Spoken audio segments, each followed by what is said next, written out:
Dr. Richard Pembroke snatched the eye of Elise and directly out of Clara's hands in front of the entire ER and hurled it onto the floor like garbage. "Get her out of my emergency department," he snarled loud enough for every patient, every nurse, every resident to hear. "Before she kills someone with that diploma mill education of hers." He grabbed her badge with 2 fingers, read her name like it disgusted him, and laughed a short, ugly sound directly into her face. Nobody moved. Nobody said a word. That was day 1. By day 3, a wounded Navy SEAL commander would refuse treatment from anyone else and salute her in front of the man who tried to destroy her. If you've ever been humiliated in front of people you were trying to help, you already know how this story ends. Subscribe right now, drop your city in the comments, and let's find out together just how far this story travels. Clara Thompson had learned a long time ago that the most dangerous thing a person could do in a crisis was flinch. Not because flinching showed weakness, though it did, but because the moment you flinched, the moment your body betrayed that small internal collapse, the people around you recalibrated. They filed it away. They used it later. So when Dr. Richard Pembroke pointed that finger at her face when the laughter rippled through the emergency department of Coronado General Hospital, like a stone dropped in still water, Clara did not flinch. She did not blink more than was natural. She breathed in through her nose, out through her mouth, counted 2 beats the way she had learned to count in places she was not allowed to talk about. And she looked directly at Dr. Pembroke with an expression so calm and so steady that, for just a fraction of a second, something shifted behind his eyes. He didn't know what it was. He recovered quickly the way men like him always did, with more volume and more performance.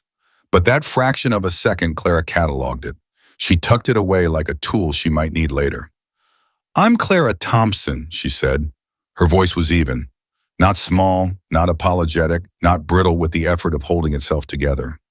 Just even. "I started today. I was told to report to Charge Nurse Hendricks." Pembroke stared at her for a moment, as if deciding whether she deserved a second round of performance or whether she simply wasn't interesting enough. "Hendricks," he said, turning away dismissively, already reaching for the chart he had thrown down. "Keep your new girl out of my ER until she knows which end of a stethoscope to put in her ears." More laughter, a couple of the younger residents, 2 nurses who should have known better. Linda Hendricks, charge nurse, 17 years on this floor, a woman whose competence was so dense it was almost visible like heat coming off asphalt, looked at Clara with an expression that was carefully professionally neutral. "Come on," she said quietly. "I'll show you where we keep the supplies."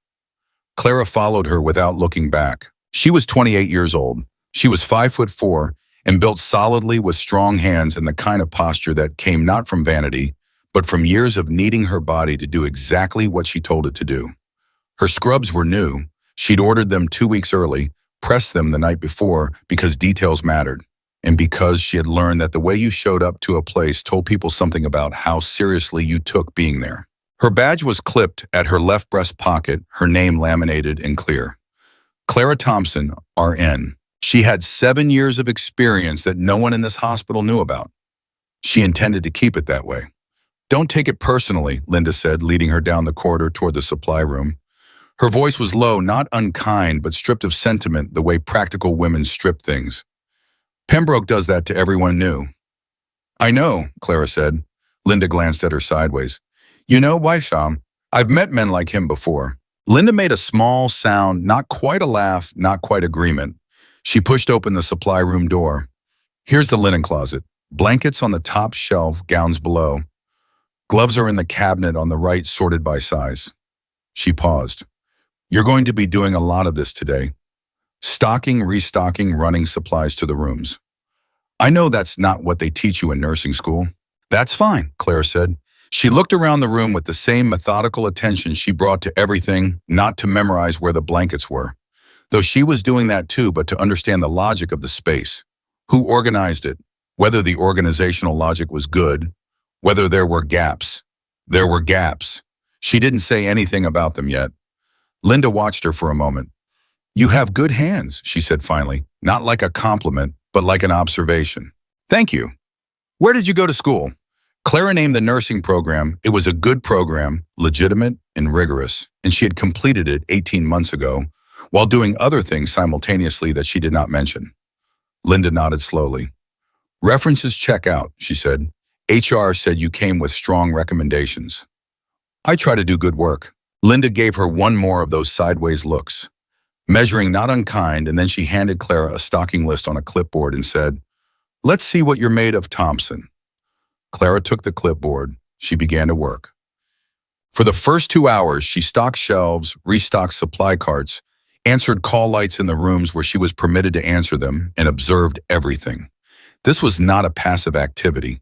This was not the quiet background absorption of someone waiting to be given permission to participate. This was the trained, deliberate, systematic observation of a person who had spent years in environments where missing one detail could end a life. She noted which nurses cut corners on hand hygiene and which ones didn't.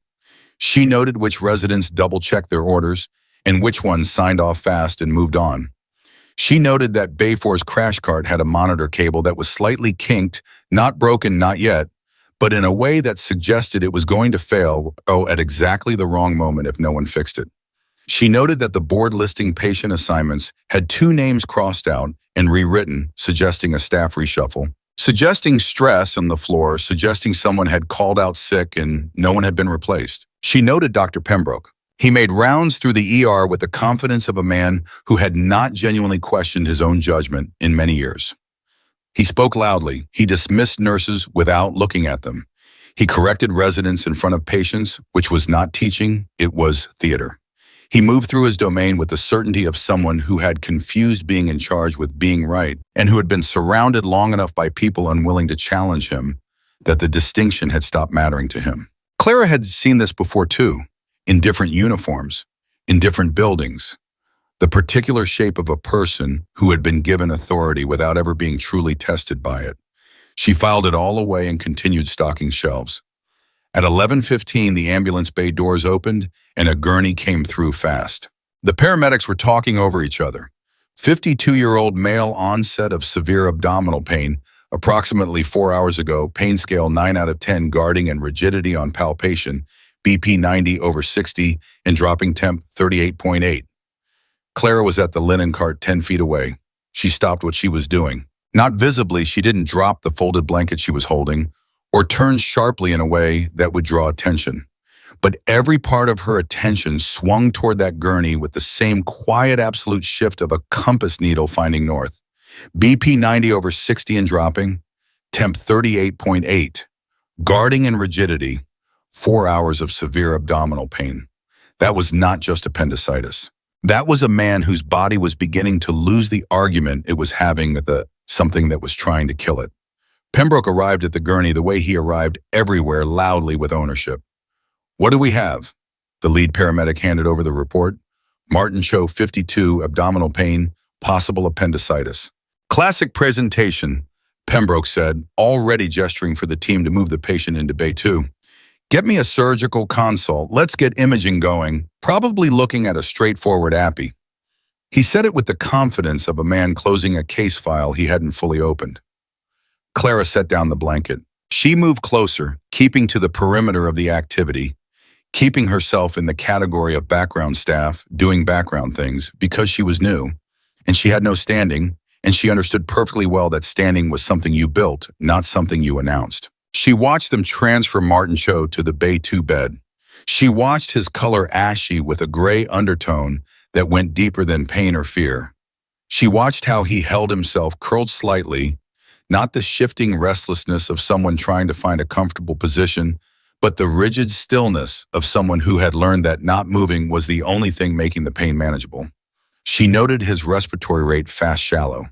His skin was dry, but not the dry of dehydration alone. She looked at his face. Martin Cho was a man who had been sick for longer than 4 hours. His eyes had the distant, slightly unfocused quality of a person whose body had begun pulling resources from the periphery toward the center, which meant his body already knew what the doctors had not yet confirmed. "Excuse me," Clara said. She said it quietly, directed at no one in particular, in the tone of someone who had a small and possibly irrelevant observation to contribute. She stepped into the bay. One of the residents, a young man named Park, who had the slightly manic energy of someone operating on his 22nd consecutive hour of wakefulness, glanced at her. "Can I help you? I just wanted to note the patient's temperature and BP trend. Have we considered—" "We have it under control," Park said, not unkindly but firmly. "Of course," Clara said. I noticed the BP is 90 over 60 on arrival, down from 110 over 70 in the field. That's a 20-point drop in about 12 minutes. Combined with the fever and the rigid abdomen, appendicitis, Park said, we're getting imaging. Imaging will take time. Clara said, still quiet, still in that tone of mild observation that was the least threatening version of what she was doing. If this is septic in origin, time is the one thing. Nurse. Pembroke's voice came from directly behind her. She had not heard him approach, which told her he had moved deliberately quietly, which told her he had heard the exchange and had chosen to arrive in a particular way. She turned to face him.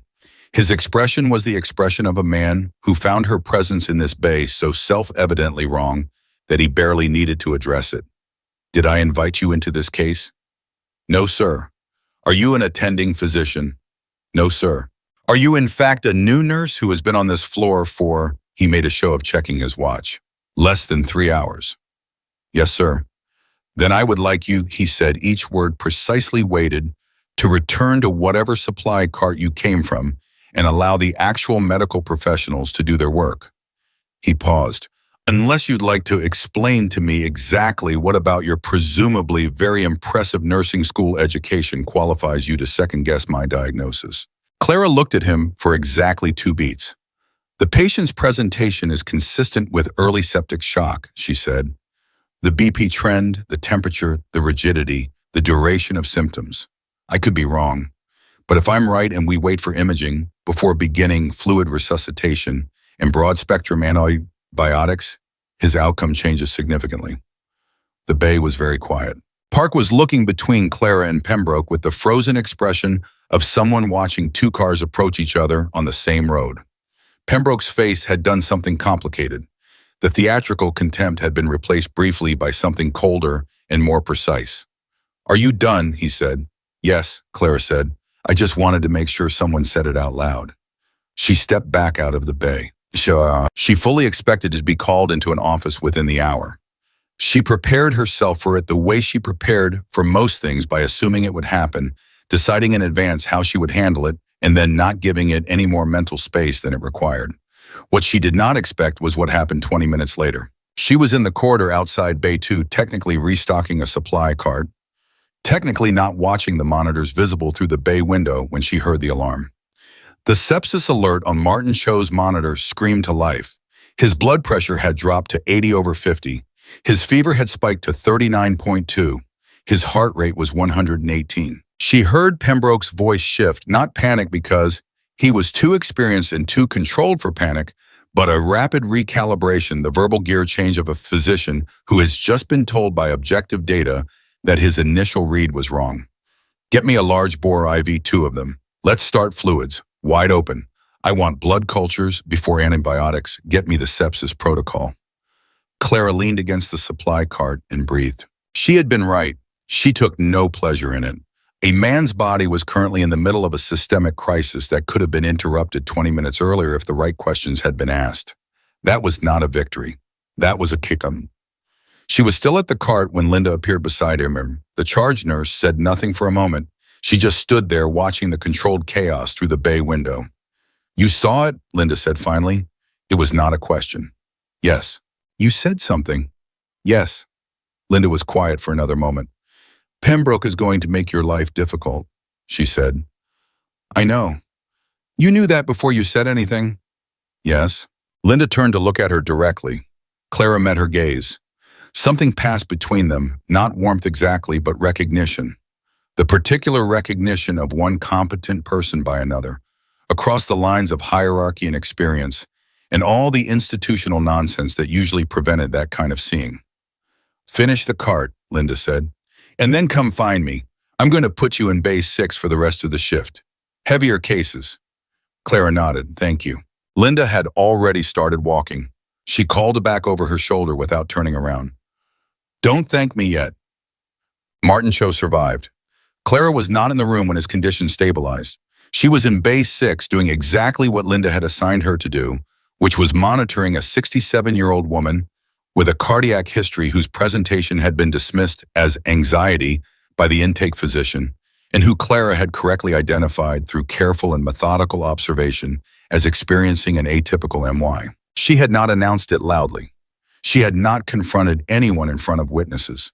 She had found the attending for Base 6, a quiet, thorough internist named Dr. Chen, who wore reading glasses and had the unhurried manner of someone who had stopped needing to perform confidence because he had simply earned it, and she had laid out her observations in precise clinical language. And he had listened and ordered the troponin, and within 30 minutes the number had come back elevated and the patient was on her way to the cath lab. Dr. Chen had looked at Clara over his reading glasses when the result came through. "Good catch," he said. "Thank you, doctor." He continued looking at her for a moment. "You're new today?" "Yes." "Where did you work before?" Clara met his gaze steadily. "Different settings," she said. "Nothing I can go into detail about." He studied her for a moment longer. Then he nodded slowly, the way people nod when they have decided to let a thing be what it appears to be without requiring it to explain itself further. "All right," he said. "I'll take that." He made a note in the chart. He did not ask again. By 2 in the afternoon, Claire had been assigned to clean the biohazard spill in Bay 1. She understood what this was. She had expected it. The assignment had come directly from Pembroke, routed through the charge nurse rotation with enough bureaucratic plausible deniability that nothing could be formally challenged. It was punishment wrapped in process, which was how punishment always worked in places where people were too sophisticated for simple cruelty, but not sophisticated enough to abandon cruelty altogether. She cleaned the spill with the same methodical, thorough attention she brought to everything. She followed protocol exactly. She documented her work in the log. While she worked, she noticed that the sharps container mounted to the wall of Bay 1 was 4/5 full. Protocol required disposal at 3/4 capacity. Someone had failed to notice or failed to care. She flagged it in the log and replaced the container from the supply room. She noticed that the blood pressure cuff in Bay 1 had a slow leak in the bladder. Nothing dramatic, but the kind of slow variance that would give them slightly low readings over time, the kind of thing that could matter in a situation where precision was the difference between the right call and the wrong one. She tagged it for maintenance and pulled a replacement from the supply room. She noticed that the positioning of the emergency medication drawer had been altered. The epinephrine had been moved to the second row instead of the first, swapped with the atropine. Someone had reorganized the drawer incorrectly. In a code situation with hands moving fast and eyes on the patient reaching for epi and finding atropine instead was the kind of mistake that killed people. She corrected it. She documented it. She did not say anything to anyone about it because saying something would have meant explaining how she knew the difference, and explaining how she knew the difference would have raised questions she was not prepared to answer. She finished cleaning, disposed of the biohazard materials, removed her PPE, and washed her hands for 30 seconds exactly. When she stepped out of Bay 1, she nearly walked into Nurse Sandra Kowalski, one of the 2 nurses who had laughed during Pembroke's performance that morning. Sandra was carrying a specimen tray, and her expression when she saw Clara was the expression of someone who had been planning to say something cutting and had lost the script for it. "Done already?" Sandra said.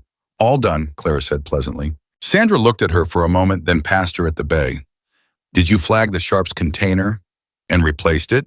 "I also tagged the BP cuff and corrected the medication drawer organization." Sandra's expression went through something complex. The drawer was wrong. Epi and atropine were switched, second and first rows. Sandra stared at her. "That drawer gets checked She stopped. "I'm the one who did that inventory this morning." "I know," Clara said. "Easy mistake. It's been corrected." Sandra looked at her for a long moment. The cutting thing she had been preparing to say had entirely evaporated.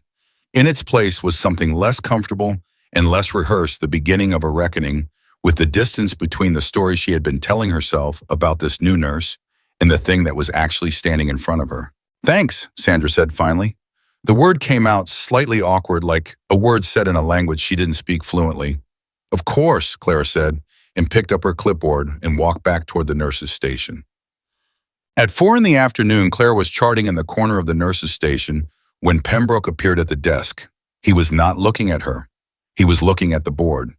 But the angle of his body was directed at her with the particular deliberateness of someone making a point through posture.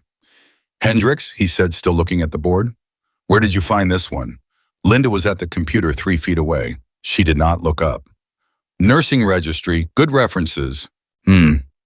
He picked up a chart, flipped through it, set it back down.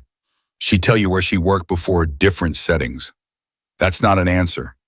No, Linda said, it isn't. She kept typing. Pembroke was quiet for a moment, then still without looking at Clara directly. She second-guessed me this morning. I heard. She was wrong to do that. Linda stopped typing. She looked up. She looked at Pembroke with the particular quality of attention that 17 years of being right in this ER had given her, unhurried, unimpressed, and deeply familiar with exactly this type of conversation. Cho is in the ICU, she said, on the sepsis protocol. His family is upstairs. They got there in time. She paused. Was she wrong about that too? Pembroke held her gaze for 3 full seconds. Then he picked up a different chart and walked away. Linda went back to her typing. Clara kept her eyes on her own charting and did not smile, but it was a near thing. At 5:45, with her first shift coming toward its end, Clara was in the break room, not on break because she had not taken a break, but retrieving a specimen from the refrigerator for Bay 3 when Sandra Kowalski came in and stood in the doorway. Hey, Sandra said. Clara looked up. Hey. Sandra crossed her arms.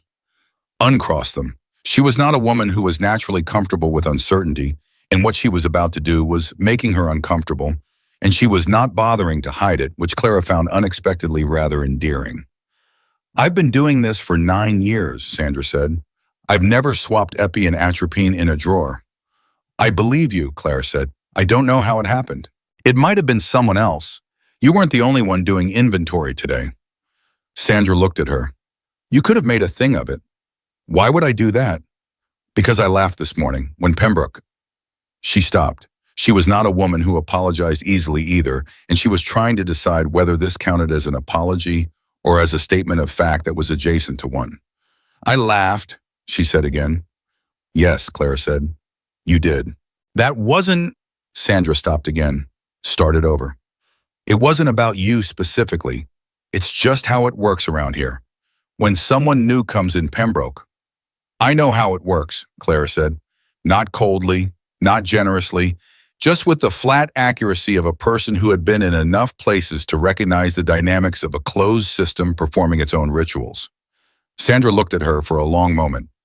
You're not what I thought you were going to be, she said. Clara closed the specimen refrigerator. Most people aren't, she said, in my experience. She picked up the specimen and walked back toward Bay 3, leaving Sandra in the doorway of the break room, still working through whatever reckoning she had arrived there to conduct. The shift ended at 6. Clara documented her final charting, completed her handoff notes, with the incoming nurse thorough, precise, exactly the way she had been taught and exactly the way she had always done things, and she retrieved her bag from her locker. She was at the door of the staff locker room when Linda Hendricks appeared behind her. Thompson. Clara turned. Linda was holding a clipboard. Her expression was the same neutral, competent, professionally calibrated expression. It had been all day, but something in it had shifted, not softened, but adjusted the way a camera adjusts to bring a different depth of field into focus. 3 things, Linda said.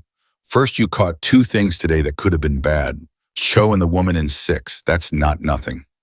I know, Clara said. Second, Pembroke is going to look for a reason to make a formal complaint. He doesn't forget. I know that too. Third, Linda paused. She looked at Clara with the full weight of 17 years and whatever instinct those years had sharpened into something almost precognitive. I don't know who you are, she said. Not really, and I'm not going to ask, but whatever you're carrying, she tapped her own sternum with one finger. I've seen people carry things for a long time. It either breaks them or it makes them something else. She paused again. You're still standing up straight. Clara met her eyes. I've had practice, she said. Linda nodded once. Be here at 7 tomorrow, she said. Don't be late. Clara pushed open the door. Outside, the California evening was cooling down the light, going golden and long across the parking lot, and she walked to her car with that same steady, unhurried posture, strong hands, strong spine badge still clipped at her left breast pocket. She sat in the driver's seat for a moment before starting the engine. She thought about Martin Cho. She thought about the woman in Bay 6. She thought about the medication drawer and the BP cuff in the Sharps container. She thought about all the small things that had been wrong today, the small things that nobody had been looking for because Nobody had been trained to see them the way she had been trained to see them in conditions that made this ER look like a well-lit room with comfortable chairs. She thought about Dr. Pembroke's face that fraction of a second when something had shifted behind his eyes. She had a feeling that fraction of a second was going to matter. Not today, but soon, in a way that none of them could see coming yet. She started the engine and pulled out of the parking lot. Tomorrow was another day. She intended to be ready for it. Clara arrived at 6:53 the next morning, 7 minutes early. Not because Linda had told her not to be late, though she had, but because Clara Thompson had not been late to anything in 7 years. And she was not going to start now because a man with an expensive watch and a cruelty habit had decided she was a target. She changed into her scrubs in the locker room, clipped her badge, checked her pockets, pen light, trauma shears, alcohol wipes, a small notebook she carried out of habit, and pushed through the ER doors at 6:58. The night shift charge nurse, a heavy-set man named Ortega, who had the permanently exhausted expression of someone who had stopped being surprised by anything, looked up when she came in. He looked at the clock. He looked back at her. "You're the new one," he said. "Clara Thompson." Ortega, he handed her the overnight board without further commentary. 3 admits still pending disposition. Bed 4 is a chest pain rule-out, been waiting on cardiology since 3 a.m. Bed 7 is a psych hold, securities aware. Bed 9, he paused and something in his expression shifted. Bed 9 is your problem now. What's in bed 9? 61-year-old male, came in last night with confusion and a low-grade fever. Pembroke saw him around midnight, ordered a UA and basic metabolic panel, called it a UTI, and went home. Ortega looked at her steadily. Results came back at 4. I called the on-call resident. Resident said he'd take a look when he got a chance. Clara looked at the results on the board. Sodium of 128, slightly elevated creatinine, white count of 13.2. Has he taken a look? It is currently 6:58 in the morning, Ortega said in the tone of a man answering a question he found slightly insulting in its optimism. Clara was already moving toward bed 9. The patient's name was Gerald Watts. He was 61. He had a history of heart failure and type 2 diabetes, and he was lying in the bed with his eyes half open, tracking the ceiling with the slow, unfocused attention of someone whose brain was not receiving the kind of support it needed to track things properly. His wife, a small woman in her 50s, with the particular haunted alertness of someone who had been awake all night being worried, was sitting in the chair beside him. She stood up when Clara came in. "Are you a doctor?" "I'm Clara Thompson. I'm your husband's nurse this morning. How is he doing?" "He's worse," she said immediately, and her voice broke on the word in a way that was not dramatic but simply true. "He was confused last night, but he knew who I was. He knew where he was. Now he called me by his mother's name. His mother has been dead for 20 years. Clara looked at Gerald Watts. She took his hand, gently squeezed once. "Mr. Watts, can you hear me?" His eyes moved towards her, not focused, moving in the direction of the sound but not landing on it. "Mr. Watts, I'm going to check on a few things. Can you squeeze my hand?" A faint pressure. Barely there. Clara looked at his wife. "When did he last eat?" "Yesterday morning. He wouldn't eat last night." "Did they give him anything for fluids through the IV?" I don't know. I don't think so. Nobody really told me anything." Clara looked at the IV line. The bag was empty, had been empty for some time based on the dry tubing. She looked at the intake and output record clipped to the end of the bed. Gerald Watts had produced 40 milliliters of urine since midnight. 40 milliliters in 7 hours. She was out of the room in 12 seconds. She found the on-call resident, a second-year named Marsh, who had the particular guilty look of someone caught not doing something they should have been doing at the resident's workstation with a coffee cup and a phone in his hands. "Bed 9, Clara said. "Gerald Watts. His sodium is 128 and dropping his creatinine is elevated. He's made 40 milliliters of urine since midnight. His IV bag has been dry for at least 2 hours, and his mental status has deteriorated significantly since admission. He needs fluids. He needs a repeat, BMP now, and he needs someone to look at him." Marsh stared at her. "Who are you?" "Clara Thompson. I'm his nurse. He needs to be seen." Pembroke called it a UTI. "Pembroke saw him at midnight with different numbers," Clara said. The numbers have changed. He needs to be seen now. Marsh put down the coffee. He looked at her with the expression of a young physician calculating the distance between his comfort and his responsibility and finding the calculation uncomfortable. "I'll be there in a few minutes," he said.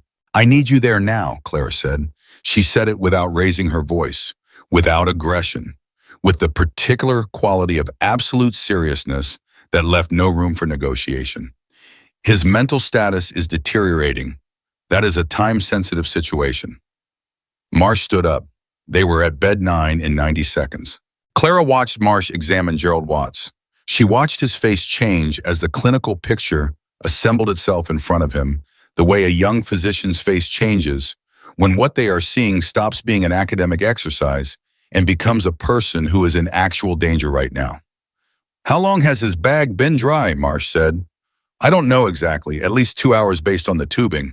His mucous membranes are—" Marsh pressed Gerald's nail, but watched the capillary refill. 2.5 seconds. "He's significantly dry." He looked up. "Get me a liter of normal saline wide open. Repeat BMP, repeat BC, and get me a urine sodium on the next void if he voids, and let's get neurology on the phone." "Done," Clara said. She was already moving. Gerald's wife caught her arm as she came back round the bed. "Is he going to be all right?" Clara looked at her. Not with the practiced, professionally distant reassurance of someone trained to manage family anxiety, but with the direct, honest attention of someone who believed this woman deserved an actual answer. "Dr. Marsh is taking good care of him right now," she said. "We're fixing some things that need to be fixed. Are you all right? Have you had anything to eat or drink?" The woman blinked, like the question had caught her entirely off guard, which it had, because in 7 hours of sitting in that room, nobody had asked her. No, I haven't." "I'll have someone bring you something from the break room," Clara said. "Don't leave without telling us." She squeezed the woman's hand once and went to get the saline. By 8:30, Gerald Watts had received a liter of fluid and his sodium had been rechecked. His mental status had improved enough that he recognized his wife's face when she leaned over him and said his name. She wept, quietly with her head turned so he wouldn't see. Clara, charting in the corner, saw. She did not say anything. Some things did not require commentary. They only required witnesses. At 8:45, Dr. Pembroke arrived. He came through the ER doors at his usual pace, unhurried, proprietary, the pace of a man for whom arriving was itself a kind of announcement. He went to the board. He looked at it. He looked at bed 9, where Marsh was now updating the family with neurology's input. He looked at Clara. "What happened to bed 9?" he said. He addressed it to the general air of the nurse's station, the way powerful men address questions they don't actually expect answers to, because the question is not a request for information, but a performance of authority. "His condition changed overnight," Clara said. Pembroke turned to look at her directly. Something moved through his face, not surprise, because he was not a man who allowed himself to be surprised by nurses, but a recalibration of the threat level she represented. "I diagnosed a UTI. His metabolic panel changed significantly between midnight and this morning," Clara said. "His sodium dropped 3 points, his creatinine elevated, and he became acutely confused. Dr. Marsh reassessed and we initiated treatment." Pembroke was very still for a moment. "You called Marsh?" "His mental status was deteriorating." "Yes." "Without consulting me." "You weren't here," Clara said, "and the patient's condition was time-sensitive." The nurse's station was quiet. Linda was at the far end facing her computer screen, but her typing had stopped. Sandra was near the medication cart, absolutely motionless. 2 residents at the workstation were looking at their laptops with the focused intensity of people pretending very hard to be somewhere else. Pembroke took 3 steps toward Clara. He stopped close enough that she could see the precise cut of his collar, the expensive fabric of his coat. He lowered his voice, which was somehow worse than when he was loud. "Let me be very clear with you," he said. "You have been here for 2 days. 2 days. And in those 2 days, you have inserted yourself into my cases, second-guessed my diagnoses in front of my staff, and now apparently taken it upon yourself to escalate patients without the attending physician's knowledge. Are you aware of what that looks like?" "Yes," Clara said.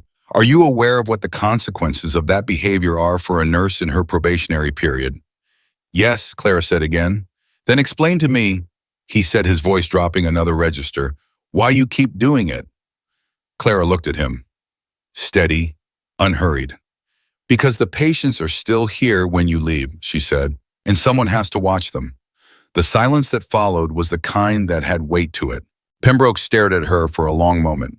Then he turned away, picked up a chart, and walked toward bed 2 with the controlled stride of a man who had decided that the most powerful response available to him was the performance of indifference.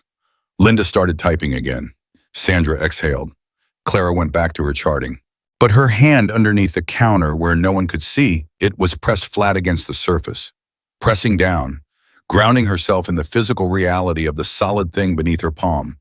Because she was not made of stone, regardless of what she allowed people to see, and what she had just done had cost her something, even if no one in this room would ever know exactly what. She breathed in for 4 counts, out for 4. Standard. She picked up her pen. There was still work to do. By 10 o'clock, word had moved through the ER, the way word always moved through closed environments, not announced, not broadcast, but present, suddenly in the way people looked at her, in the small adjustments of posture and expression that told her the story of Gerald Watts had been told and heard and interpreted by everyone who worked this floor. It manifested in small ways. A resident named Torres passing her in the corridor said, "Nice catch on Watts," in a low voice, and didn't stop walking but met her eyes as he passed.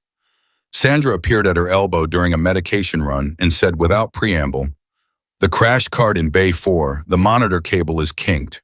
I'm putting in a maintenance order." She walked away before Clara could respond.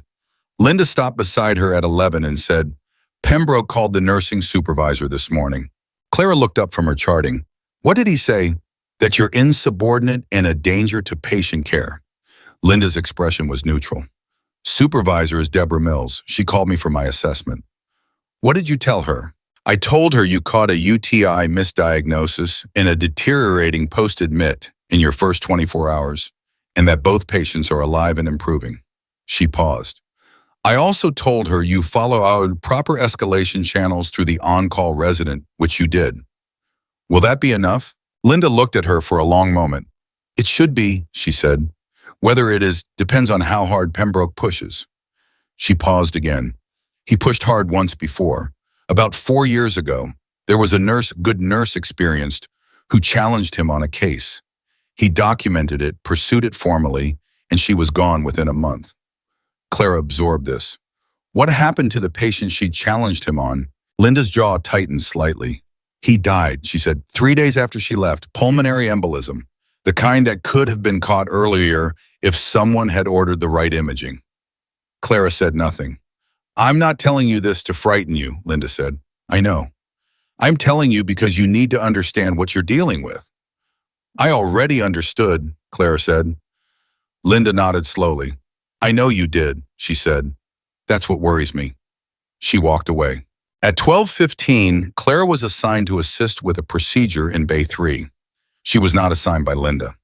The assignment came from Pembroke, and it was the kind of assignment designed to test the edges of a person's composure, a laceration repair on a patient who was frightened and resistant and in pain, complicated by the fact that the attending handling the procedure was a physician named Garrett, who was competent but impatient, and who expressed impatience by speaking sharply to the nursing staff in front of patients. Clara prepped the tray position, and the patient explained each step clearly and calmly, and held the patient's hand with her left hand, while her right hand passed instruments to Garrett in exactly the sequence he needed them, without him asking, without her announcing what she was doing, without any break in her attention to the patient's face. Garrett paused once mid-procedure and looked at her across the patient. "You anticipate well," he said. It came out like he hadn't planned to say it. "Thank you," Claire said. The patient, a 16-year-old girl who had been terrified when they started, had stopped shaking by the time the last suture went in. "You're really good at this," she said to Clara. "You did the hard part," Clara told her. "Holding still is harder than anything I did." The girl almost smiled, first time since she'd come in. Garrett stripped off his gloves and walked out without further comment. But Clara noticed as she cleaned up the tray that he had not spoken sharply to anyone during the entire procedure. Not once. At 2 in the afternoon, Gerald Watts was transferred to the medical floor with a diagnosis of hyponatremia secondary to heart failure exacerbation. His sodium had climbed 4 points with fluid management. His mental status was clear. He knew his wife's name. He knew his own name. He knew what year it was. His wife stopped Clara in the hallway outside his room before the transfer. "I need to tell you something," the woman said. "You don't have to." "I need to." She took Clara's hand in both of hers, a gesture so direct and unself-conscious that Clara, who was not easily moved by things in the clinical environment, felt something shift in her chest. Nobody talked to us all night. Nobody explained anything. Nobody even looked at him for hours. And then you came in this morning and you looked at him, really looked, like he was a person. Clara kept her expression steady. "He is a person," she said. "That's the whole point." The woman pressed her hand. "What's your name? I want to remember your name."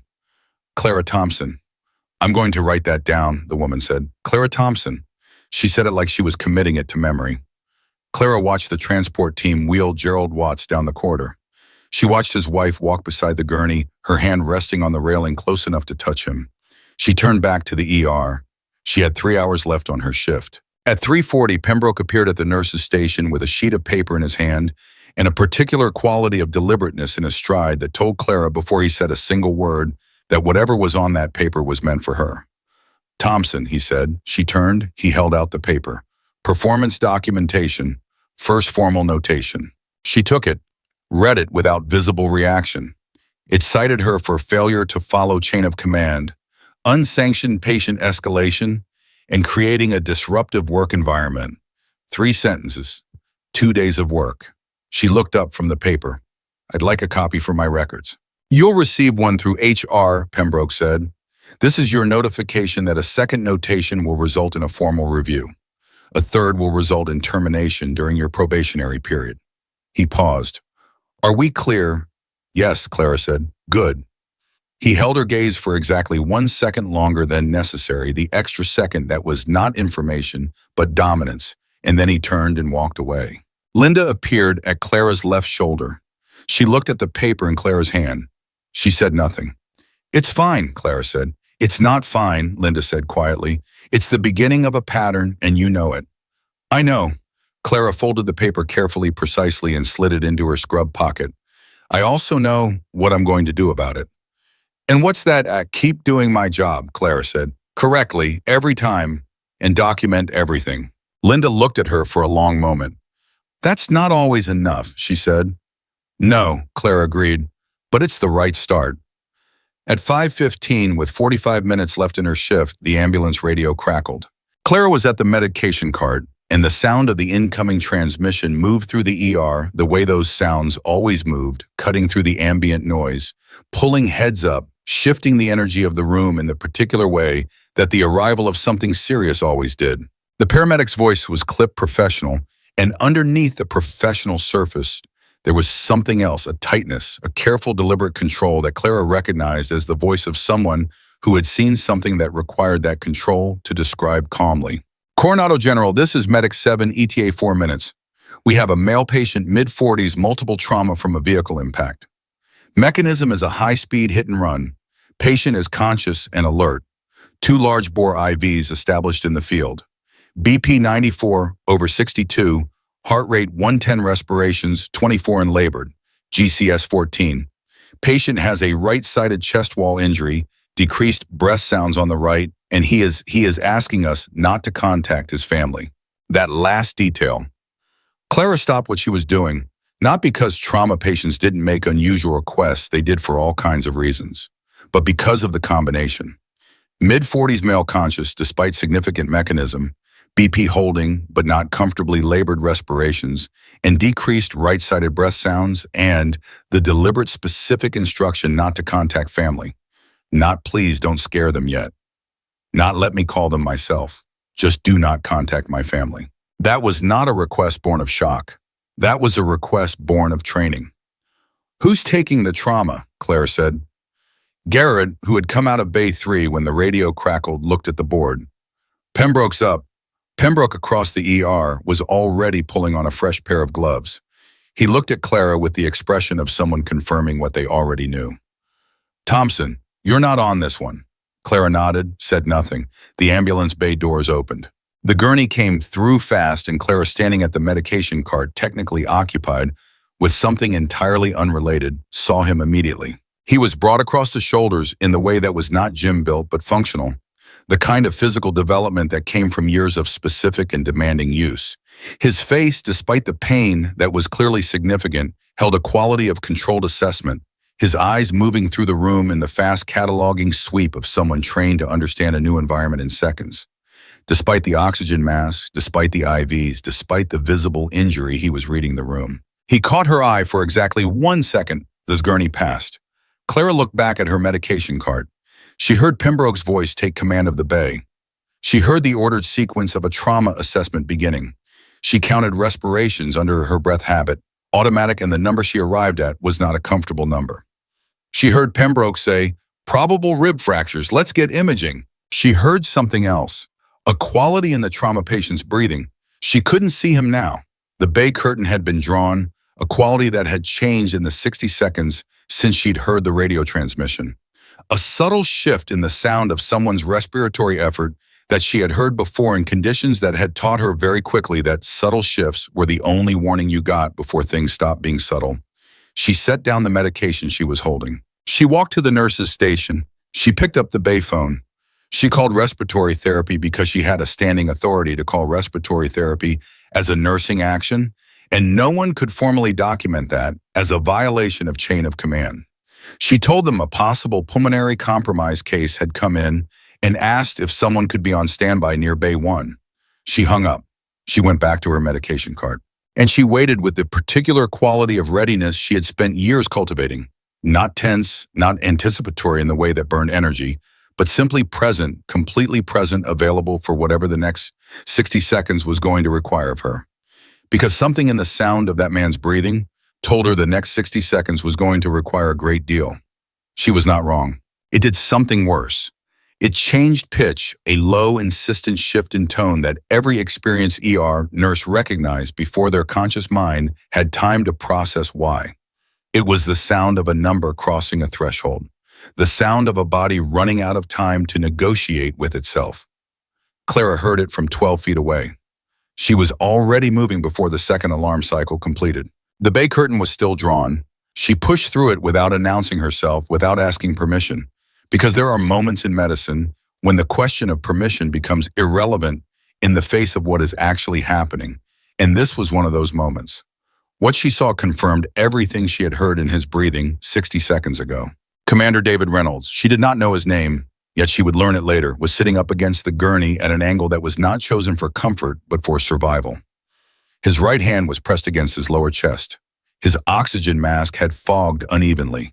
His neck veins were distended in a way that had not been present in the radio report. His trachea, when she looked, had shifted. Subtly, but shifted. Tension pneumothorax. The air that should have been leaving his chest with each breath was trapped, building, compressing, pushing his mediastinum toward the other side. If it continued for another 3 to 4 minutes without intervention, his heart would not be able to fill. His blood pressure would collapse. He would arrest. Pembroke was at the monitor, his back partially turned, saying something to the radiology tech about portable imaging. "Doctor," Clara said. "Thompson, I told you." "Tension pneumo," she said. "Tracheal deviation, distended neck veins, absent breath sounds on the right. He needs decompression now." Pembroke turned. He looked at Reynolds. He looked at the monitor. His expression went through the rapid recalibration of a physician encountering clinical data that contradicted his working assumption, and Clara watched him arrive at the assessment, watched the moment he saw it, and watched something else happen simultaneously that turned her stomach. Hesitation. Not the clinical pause of a man thinking through his options. The hesitation of a man calculating something other than the patient in front of him, calculating his own position, his own authority, the implications of the next 30 seconds for the story he would tell afterward. It lasted 2 seconds. 2 seconds was a long time. "We should get imaging first to confirm," Pembroke started. "There is no time for imaging," Clara said. She had already moved to the supply cabinet. Her hands found the 14-gauge needle catheter by memory and by touch, in the same way they had found things in darker places under worse conditions. His BP is dropping. His trachea has shifted. If we wait for imaging, he arrests on the table. "You are not authorized." "Someone call a code if you want," Clara said, and her voice was not loud. It was not angry, it was simply the voice of someone who had already made their decision and was now focused entirely on execution. But I am decompressing this chest. Reynolds looked at her. His eyes, through the pain and the oxygen deprivation and everything else his body was managing, were absolutely clear. He looked at her the way she had looked at him when the gurney came through the doors, the fast, complete cataloging assessment of someone trained to read a person in seconds. She felt it happen. She felt him decide. "Do it," he said. His voice was rough, compressed, the voice of a man working hard to move air, but the words were certain. "Sir, I need you to stay still." "I know the procedure," he said. "Do it." She positioned her hands. Second intercostal space, midclavicular line. She located the landmarks by touch and with the confidence of someone who had located them before in conditions where there was no monitor, no overhead light, no backup. She felt Pembroke move behind her. "Thompson, I will have you arrested." "Then have me arrested in 4 minutes," she said, and she inserted the needle. The hiss of air was immediate, audible, the sound of pressure releasing of a body being given back what it needed to continue. Reynolds' shoulders dropped involuntarily, the physical expression of a chest cavity suddenly able to expand again. His oxygen saturation, which had been falling on the monitor, stabilized within seconds and began to climb. The room was completely silent except for the monitor. 92%, 94, 96. Clara held the catheter in place, her hands steady, her eyes on Reynolds' face. He exhaled a long, controlled breath that told her he was a man who knew how to use a returning ability to breathe efficiently and deliberately, who did not waste it on relief but put it immediately back to work. "Okay," he said. "Okay." "Stay still," she said. "We need to place a chest tube. The needle buys us time." "How much time?" "Enough," she said. Behind her, she heard a Pembroke's voice, but it had changed. The performance quality had drained out of it.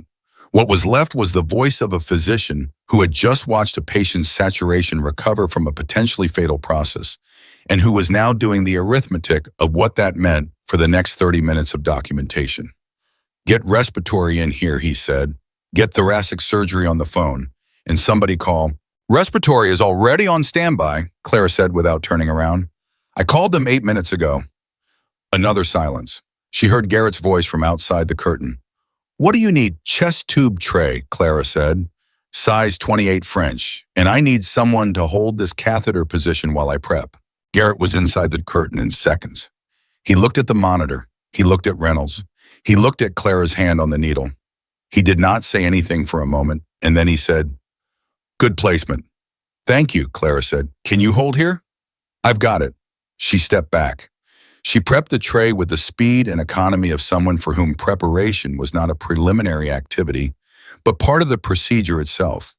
Every movement purposeful, nothing wasted, nothing performed. Reynolds watched her the entire time. "You've done this before," he said. It was not a question. "Hold still," she said. "Not in a hospital," he said. Quiet, certain, reading her the way she had read him. "Sir," she said, meeting his eyes for exactly 1 second, "I need you to focus on your breathing and let me focus on this." Something moved in his face, a recognition of a kind that most people in this room would not have identified, but that Clara felt with the precision of a person who had exchanged exactly that kind of recognition with exactly this kind of person in exactly the conditions that produced it. He nodded once, looked away, did what she told him. The chest tube placement took 11 minutes. When it was done, when the tube was secured and draining, and the monitor showed Reynolds' vitals stabilizing into a range that no longer required moment-to-moment prayer, Clara stepped back from the gurney and stripped off her gloves and let herself for exactly 3 seconds feel the particular exhaustion that followed the particular focus required for that kind of work. 3 seconds. Then she picked up the chart and began documenting. Pembroke had left the bay during the procedure. She did not know exactly when. She had been aware of his presence, leaving the way you were aware of weather changing peripherally without dedicating attention to it, because the thing directly in front of you required everything. Garrett was still in the bay. He was looking at Reynolds' latest vitals with the expression of a man confirming something he already believed. "Thoracic is on the way," he said. "They'll want to take him up." "He should go to the ICU after," Clara said. "Not a step down. His pressure needs monitoring."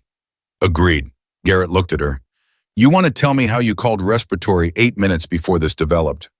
I heard a change in his breathing quality on the transmission, Clara said. It was a clinical judgment.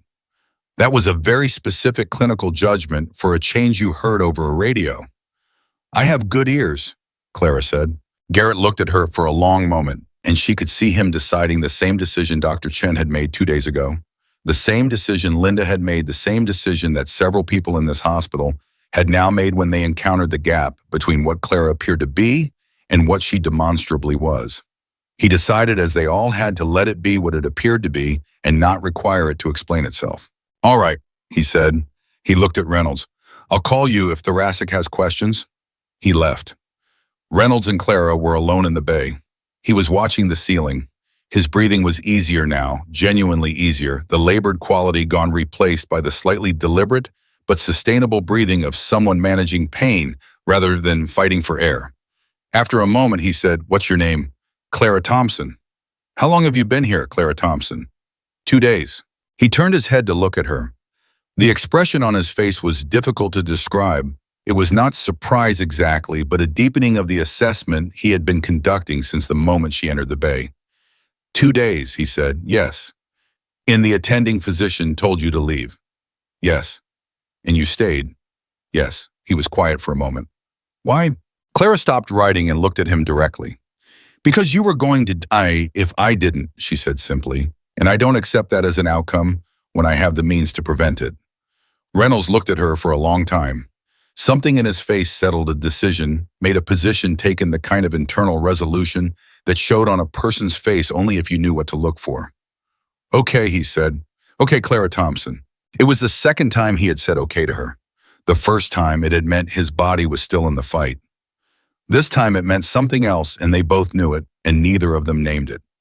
She went back to her charting. At 6:10, with her shift officially over by 10 minutes, the nursing supervisor, Deborah Mills, appeared in the ER. Clara had expected this. She had been expecting it since 3:40, when Pembroke handed her the performance documentation, and she had been expecting it with particular intensity for the last 45 minutes, since doing the thing that would give him the most ammunition he had yet had to use against her. Mills was a woman in her late 50s, with reading glasses on a chain, and the bearing of someone who had navigated institutional politics for long enough to have developed a personal philosophy about it. She came to the nurse's station, looked at the board, and then looked at Clara, with an expression that contained several things, simultaneously concern assessment, and something that might have been very carefully concealed, a species of interest. "My office," she said, "when you're done with that chart."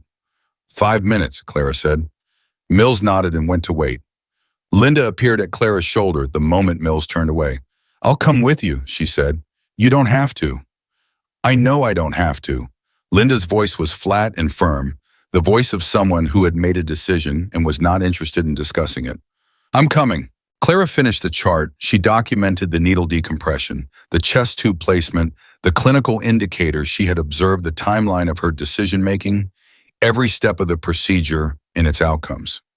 She documented it with the precision of someone who understood that documentation was not an administrative formality, but the actual record of what had happened and why, the thing that would still be there, speaking clearly when everything else had been filtered through the distortions of self-interest in institutional politics. She signed it. She saved it. She closed the chart. She went to Mills' office. Pembroke was already there. He was sitting in the chair to the right of Mills's desk with a folder in his hands, and the expression of a man who had spent the last 45 minutes preparing for this conversation and was confident in the outcome he had arranged. When Clara came in with Linda directly behind her, which Pembroke had clearly not anticipated, something moved briefly across his face. "Dr. Pembroke," Mills said, her tone carefully neutral. "I asked to speak with Nurse Thompson privately." "Given the severity of what occurred tonight," Pembroke said, "I felt my presence was warranted." Mills looked at him for a moment, then at Clara. "Sit down, please." Clara sat. Linda stood behind her chair. Pembroke did not comment on Linda's presence again. "Walk me through what happened in Bay 1, Mills said. "In your own words, from the beginning." Clara walked her through it. She was precise. She was chronological. She did not editorialize, did not characterize, did not describe Pembroke's hesitation in any terms other than the clinical timeline. She noted the time of her assessment, the time of her intervention, the patient's vital sign trend, the procedure performed, and the patient's response. She stated facts in the order they occurred. When she finished, Mills was quiet for a moment. "You performed a needle decompression," Mills said, "without direct physician authorization." "The attending physician was present in the bay," Clara said. "I stated my clinical assessment twice. The patient's condition did not allow for additional delay." "Nurses do not perform needle decompressions," Pembroke said. "It is a physician procedure. What she did tonight is a clear violation of scope of practice and potentially criminal." "The patient's oxygen saturation was 87% and falling," Clara said. She kept her voice even. "His trachea was deviated. He had absent breath sounds on the right. These are the three classic indicators of tension pneumothorax. The mortality rate for tension pneumo without immediate intervention is close to 100%. I had the training, the equipment, and the clinical certainty." She paused. "The patient is alive. His SATs are 98%. Thoracic surgery has evaluated him and confirmed the diagnosis."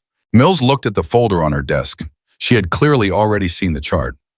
"Dr. Garrett has submitted a statement," she said. "What does it say?" Pembroke asked. "It says the decompression was correctly indicated, correctly placed, and correctly timed." Mills looked up. He also notes that respiratory therapy was already on standby when the patient arrived at Nurse Thompson's request, which he characterizes as, she looked at the paper, extraordinary clinical foresight. A silence settled in the room. Pembroke shifted in his chair. "That doesn't, Dr. Pembroke."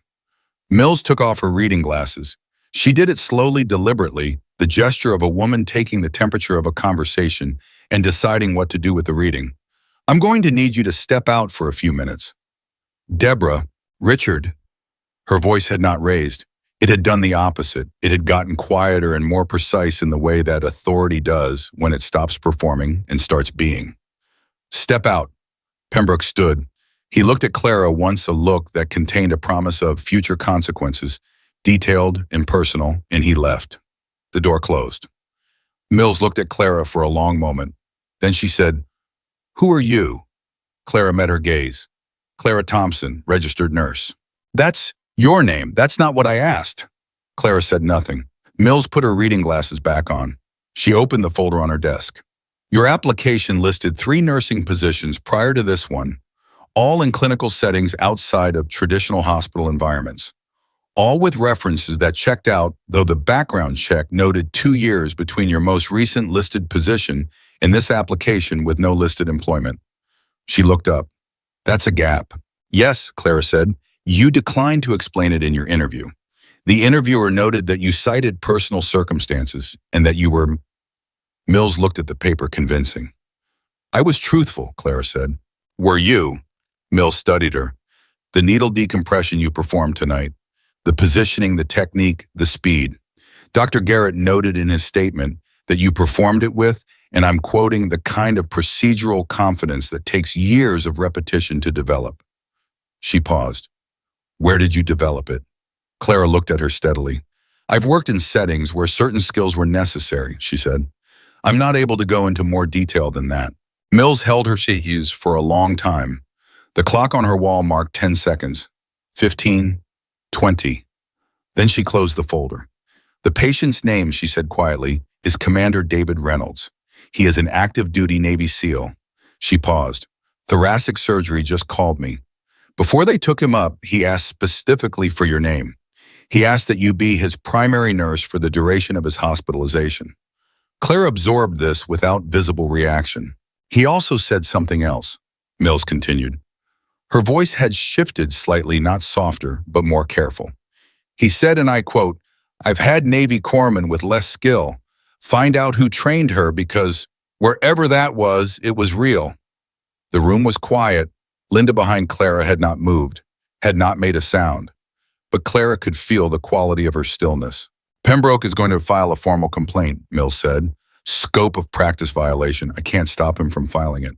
The review process will take 6 to 8 weeks. She folded her hands on the desk.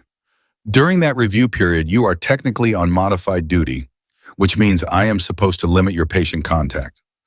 "I understand," Clara said. "I'm not going to do that," Mills said. Clara looked at her. What I am going to do, Mills continued, is assign you specifically to Commander Reynolds' case. That assignment gives you clinical justification for continued full patient contact under the attending of record, which will be Dr. Chen, not Pembroke. She paused. Do you have any objection to Dr. Chen as attending? No, Claire said. He's a good physician. He is. Mills stood, which signaled the meeting was ending. The formal documentation from tonight will be preserved exactly as you wrote it. I've already had IT lock the chart against amendment. She said this last sentence looking directly at the space slightly to Clara's left, not at Clara in the way of someone communicating something that they were not technically saying. Clara understood exactly what was being communicated. Someone had already tried to access the chart. Thank you, Clara said. Don't thank me. Mills said the same thing Linda had said 2 days ago in the same tone, which told Clara something about the kind of women who survived in this hospital long enough to be worth anything. Just keep doing your job the way you've been doing it. Clara stood. Linda stood straighter behind her. They walked out of the office together, and when the door closed behind them, Linda said nothing for 3 full seconds. Then in the corridor outside Mills' office, she stopped walking and turned to Clara and said, "She locked the chart." "Yes. Someone tried to change it. That's what she was telling me." Linda's jaw was tight. "Pembroke. Most likely." "That's not just politics anymore, Clara. That's tampering with a medical record. I know what it is," Clara said. She kept walking. "I also know I can't prove it was him, specifically. Not yet." "Not yet?" Linda repeated. She fell back into step beside her. The words sat between them in the corridor, with the particular weight of something that had moved from a problem to a plan, from reactive to deliberate. "What do you need from me?" Clara thought for a moment. "Tomorrow morning," she said. "I want to review the audit log on that chart. Every access, every timestamp, every user ID." "I can pull that," Linda said. "I have the access level." "Good," Clara pushed through the stairwell door. "And Linda?" "Yeah. Thank you for coming in there." Linda made that sound again. Not quite a laugh, not quite agreement, the same sound she had made on Clara's first day when Clara said she'd met men like Pembroke before. 9 years, Linda said. 9 years I've been watching him do this to people. Good people. She paused on the stairs. "You're the first one who's still standing after 2 days." Clara looked at her. "I've been in harder places than this," she said. "I know," Linda said. "I just don't know where." "Somewhere that mattered," Clara said, and she went up the stairs. Reynolds was on the 4th floor by the time Clara got there. She was not on shift. She had no clinical obligation to be there. But Mills had given her the assignment, and she wanted to see him settled, and she wanted to make her own assessment of his current condition before she left the building, because she did not fully trust anyone else's assessment of his condition after what had happened in the last 2 hours. The floor nurse outside his room, a young woman named Patrice, who had the slightly overwhelmed expression of someone unexpectedly managing a high-profile patient, looked up when Clara approached. "Are you Thompson?" "Yes. He asked about you 3 times since they brought him up," Patrice said. "Like 3 times in 20 minutes. How are his vitals?" Patrice ran through them. Clara listened, cataloged, assessed. Acceptable. Not comfortable yet, but stable and trending in the right direction. "Okay," she said. "I'm going to check in briefly. Let me know if anything changes overnight." "Are you assigned to him?" "As of about 15 minutes ago." Patrice looked visibly relieved in the way of someone whose burden has just been distributed more equitably. "Good," she said. He's a lot." Clara pushed open the door. Reynolds was lying with the bed at 30 degrees. The chest tube was in place and draining appropriately. His color had improved substantially. The grayish undertone was gone, replaced by something that was still pale from blood loss and pain, but alive, present, metabolically functional. His eyes were open, and they moved to her the moment she came in. "Clara Thompson," he said. "Commander Reynolds," she said. It was a guess on the rank based on what Mills had told her, and she watched his face to see if she'd gotten it right. Something shifted in his eyes, minor but present. "You looked at my chart," he said. "The supervisor told me your name," Clara said. She moved to his bedside, checked the chest tube insertion, site, checked the drainage level, looked at the monitor.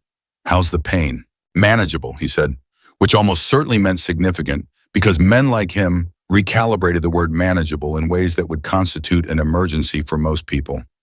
I'll talk to the attending about pain management, she said.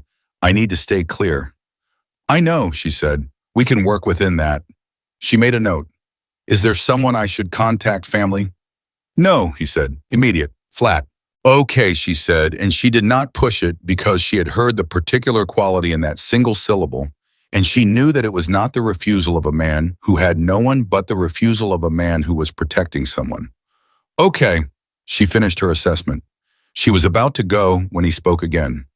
The doctor, he said. The one who told you to leave. Yes. He waited, Reynolds said. I saw him waiting. He looked at me and he waited and he was thinking about something that wasn't me. Clara was still.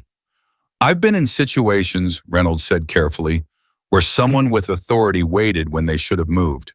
I know what that looks like. His eyes were on her, steady and direct. You moved. Yes, Clara said. In my experience, he said, the people who move when it matters, they don't do it the first time in a hospital bay. He paused.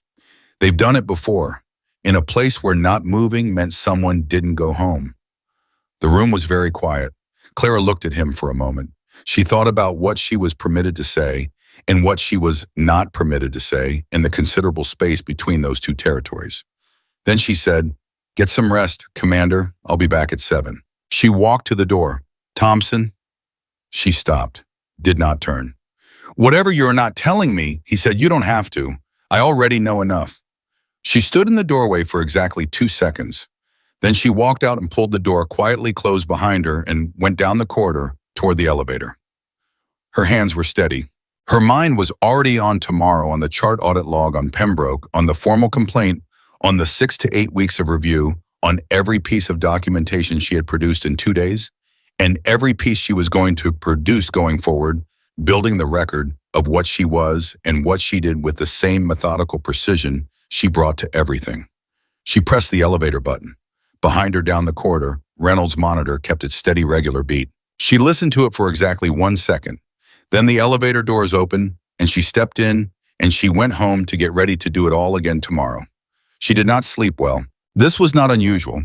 Clara Thompson had not slept easily in 3 years, and she had long since made peace with a particular quality of consciousness that replaced real sleep, and not insomnia exactly, but a shallowness, a hovering just above the surface of rest, her mind continuing its work even when her body was horizontal and her eyes were closed. She had learned to use it. In the dark of her apartment, lying on top of the covers with her hands folded on her stomach, the way she had learned to lie in places where you needed to be ready to move without the disorientation of waking, she ran through the day the way a pilot runs through a post-flight checklist. Not dwelling, cataloging, identifying what needed attention tomorrow, and filing everything else. Pembroke's formal complaint, the chart audit log. Reynolds on the 4th floor with a chest tube and a secret she had not asked him about but could feel the shape of. The medication drawer in Bay 1 that someone had reorganized incorrectly. The 2 performance notations in her file after 48 hours. The look on Deborah Mills's face when she said the chart had been locked. She was up at 5:15. She was at the hospital at 6:40. Linda was already there. This did not surprise Clara. What surprised her was that Linda was at the nurse's station with a printed document in her hand and an expression on her face that Clara had not seen before, not the steady, professionally neutral expression of a woman managing her environment, but something rawer and less contained. The expression of someone who had found something they had not expected to find and were still deciding what to do with it. The audit log, Clara said, moving to stand beside her. Linda held out the paper without speaking. Clara looked at it. The chart for Commander David Reynolds' admission timestamp 5:48 p.m. the previous evening. Access log showing every user who had opened the chart, every timestamp, every action taken. The needle decompression note authored by Clara at 6:04 p.m. saved and locked by the medical record system at 6:11 p.m. per Mill's instruction. At 6:17 p.m., 6 minutes after the lock, a login under Dr. Richard Pembroke's credentials had attempted to access the amendment function of the note. The system had denied the access, logged the attempt, timestamped it, 6:17 p.m. While Clara had been sitting in Mills's office listening to Pembroke argue that she should be terminated. He had tried to change the note while simultaneously performing outrage about it in the supervisor's office. He had tried to do it from a workstation somewhere in the building, which meant he had either sent someone to do it on his behalf, or he had a device with remote access to the charting system, which was a separate violation entirely. Clara set the paper down. He did it from the attending physician workstation in the ER, Linda said. Her voice was controlled but tight. That workstation was logged into his credentials. The timestamp puts him physically in that workstation at 6:17, which means he left your meeting, went directly to the ER, and tried to alter the record before coming back. How long was he out of Mill's office? Clara asked. Mills noted in her own log that he stepped out to take a phone call at 6:15 and returned at 6:22. 7 minutes. He had taken 7 minutes walk to the ER, attempted to alter a locked medical record, failed, and walked back. Who else has seen this? Clara said. Me, Linda said. You, and the IT security system that generated it automatically when the lock was triggered. She paused. The system sends an automatic notification to the chief medical officer when a locked record access is attempted. Standard protocol. Has the CMO seen it? The notification was sent at 6:18 last night. Linda met her eyes. Whether anyone has read it yet, I don't know. Clara picked up the paper again. She looked at it for a long moment, the way she looked at things she needed to fully understand before she acted on them. Not quickly, not impulsively, but with the complete and methodical attention of someone for whom the difference between acting on incomplete information and acting on complete information was a distinction that had mattered in prior contexts in the most definitive possible way. I need to make a copy of this, she said. Already done, Linda said. She produced a second printed sheet from beneath the first. And I've saved the digital file to a personal drive that is not connected to this hospital's network. Clara looked at her. You've done this before, she said. Linda's mouth pressed together. 4 years ago, she said. The nurse I told you about, the one Pembroke drove out. I had documentation then too. I didn't know what to do with it, and I waited too long, and it disappeared. Something moved in her face, not guilt exactly, but the specific weight of a regret that has had 4 years to settle into something permanent. I'm not waiting this time. Clara folded the copies carefully and put them in her jacket pocket. Thank you, she said. Don't thank me, Linda said, for the third time in the same tone, and this time Clara understood that it was not a deflection. It was a penance, a small, repeated act of correcting something that could not otherwise be corrected. Okay, Clara said, then let's go to work. At 7:15, she was on the 4th floor. Reynolds was awake. He had been awake, she suspected, for some time. His position in the bed had the deliberate quality of someone who had arranged themselves for a reason, rather than simply lying where they'd fallen into rest. The chest tube drainage had decreased overnight, which was good. His vitals on the monitor were stable. His color was better than it had been the evening before, though better was a relative term for a man who had experienced what his body had experienced in the last 14 hours. He watched her check the tube site, check the monitor review, the overnight nursing notes with the same quality of alert attention he brought to everything. When she finished, he said, Pembroke. She looked at him.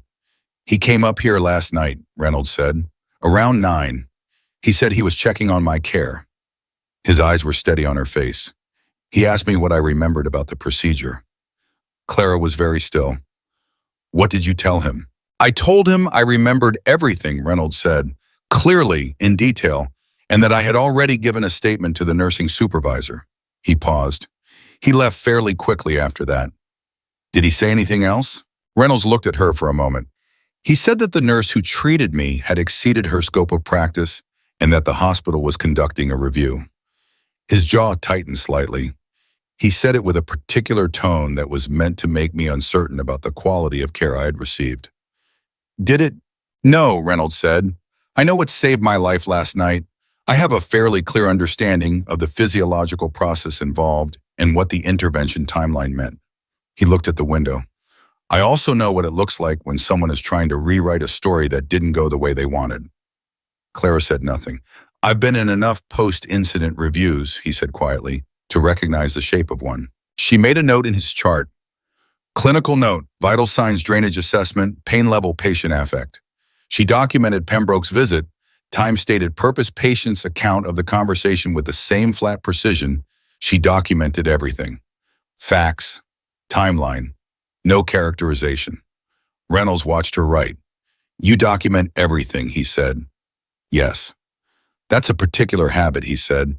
Most people document what they're required to document. I document what I observe, she said, whether I'm required to or not. Where did you learn that? Clara finished the note. Somewhere where the after-action report was the only thing standing between the truth and someone else's version of events, she said.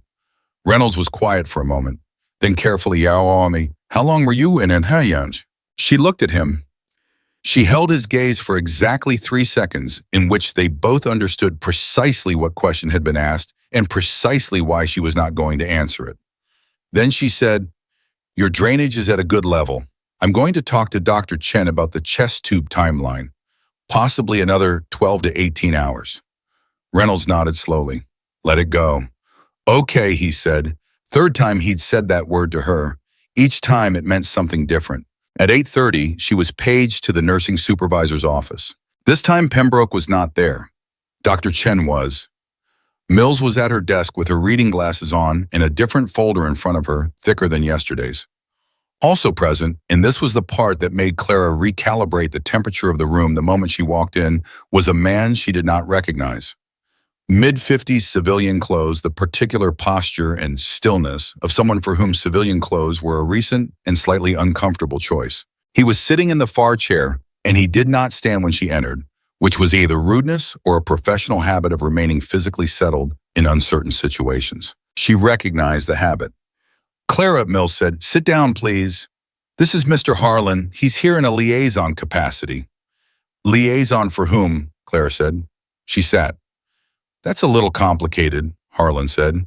His voice was moderate, unhurried, the voice of someone who never raised it because they had never needed to. I represent certain interests that have a stake in Commander Reynolds' situation. Which interests? The kind that don't have a public name, he said. He looked at her with the same quality of direct cataloging assessment that Reynolds had used, that she had used, that people trained in certain environments used when they needed to understand someone quickly and completely. He was doing it, and he knew she was clocking it, and neither of them pretended otherwise.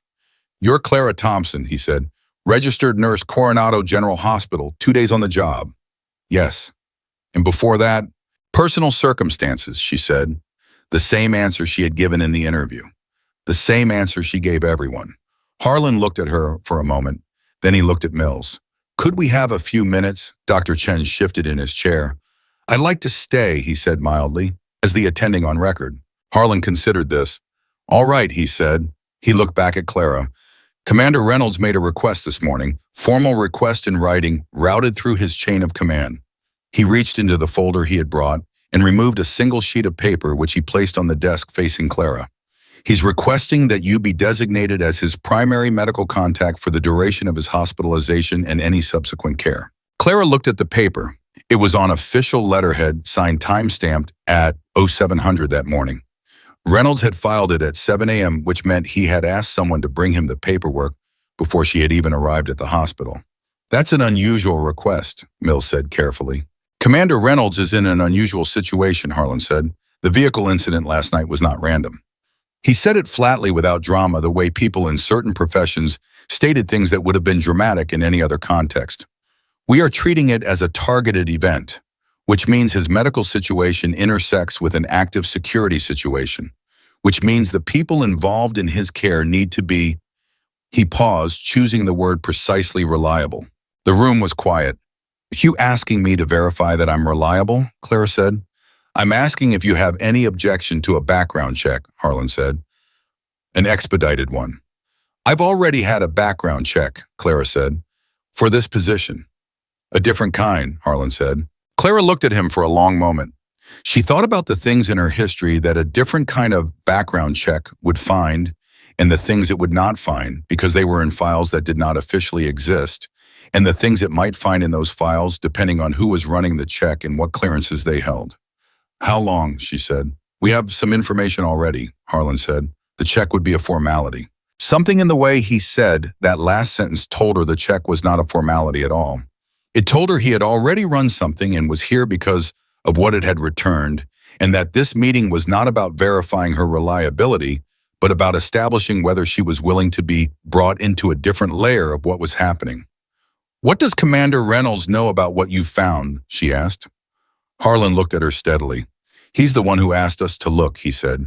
Clara absorbed this. Reynolds lying in a hospital bed at 0700 with a chest tube in place, and a targeted attack the previous night behind him had made two moves simultaneously: the formal care request and the background inquiry. He had been working the problem since before she arrived. Of course he had. Men like him did not stop working the problem because they were horizontal. All right, she said, run whatever you need to run. Harlan nodded once. He closed the folder. In the meantime, he said, looking at Mills, I'd like to discuss the hospital security protocols for Commander Reynolds' room. Of course, Mills said. Clara stood. I need to get back to my patients, she said. Thompson. Harlan's voice stopped her at the door. She turned. He looked at her with that steady cataloging attention one more time. The physician, he said. Pembroke. Is he a clinical problem or a security problem? She thought about the audit log in her jacket pocket. She thought about the chart amendment attempt. She thought about the visit to Reynolds' room at 9 p.m., asking about the patient's recollections of the procedure. She thought about all the ways a person with access to medical systems and a personal motive and the particular kind of ego that required the erasure of evidence of its own failures could constitute a problem in more than one category. Both, she said, probably. Harlan wrote something in his folder. Thank you, he said. She went back to work. The ER was its usual controlled chaos at 9 a.m. The specific pitch of busyness that was normal for a weekday morning, not the extreme crisis of a mass casualty event, not the quiet of an overnight shift, but the sustained, demanding, relentless pace of a department that never fully stopped. Clara moved through it with the efficiency she brought to everything her patient assignments, from Dr. Chen clearly delineated from Pembroke's cases. The separation managed with a bureaucratic tidiness that told her Mills had made some decisions between last night and this morning. At 9:40, she encountered Pembroke in the corridor outside Bay 3. He was standing at the wall-mounted computer reviewing a chart, and he looked up when she came around the corner with the flat, assessing expression of a man who had spent the previous 14 hours recalculating his position and had arrived at a new strategy. Thompson, he said. Doctor, she said. She kept moving. The review board meets Friday, he said to her back. She stopped, turned. I know. The scope of practice violation is documented, he said. The procedure you performed is documented. The lack of physician authorization is documented. He paused, each sentence landing with the precise weight of a man who had spent time arranging them. There is nothing you can do between now and Friday that changes what is in that documentation. You're right, she said, which is why I'm focused on what's in my documentation. Something moved in his face. Not the theatrical contempt from day one, not the cold calculation from day two. Something newer, something that looked, if she read it correctly, and she was quite good at reading faces, like the beginning of fear. Not fear of her exactly. Fear of something he could sense but not yet fully see. What documentation, he said. Everything I've written since I arrived, she said, in clinical notes. Incident documentation, timeline records. She paused. I document everything I observe, whether I'm required to or not. He stared at her. Have a good morning, doctor, she said, and kept walking. At 11:15, Sandra appeared at her elbow in the medication room. Sandra had been moving differently for 2 days now. Not the performative confidence as she had worn on day one, but something more, considered more uncertain of its own edges, like a person who has realized the map they were using doesn't match the actual terrain.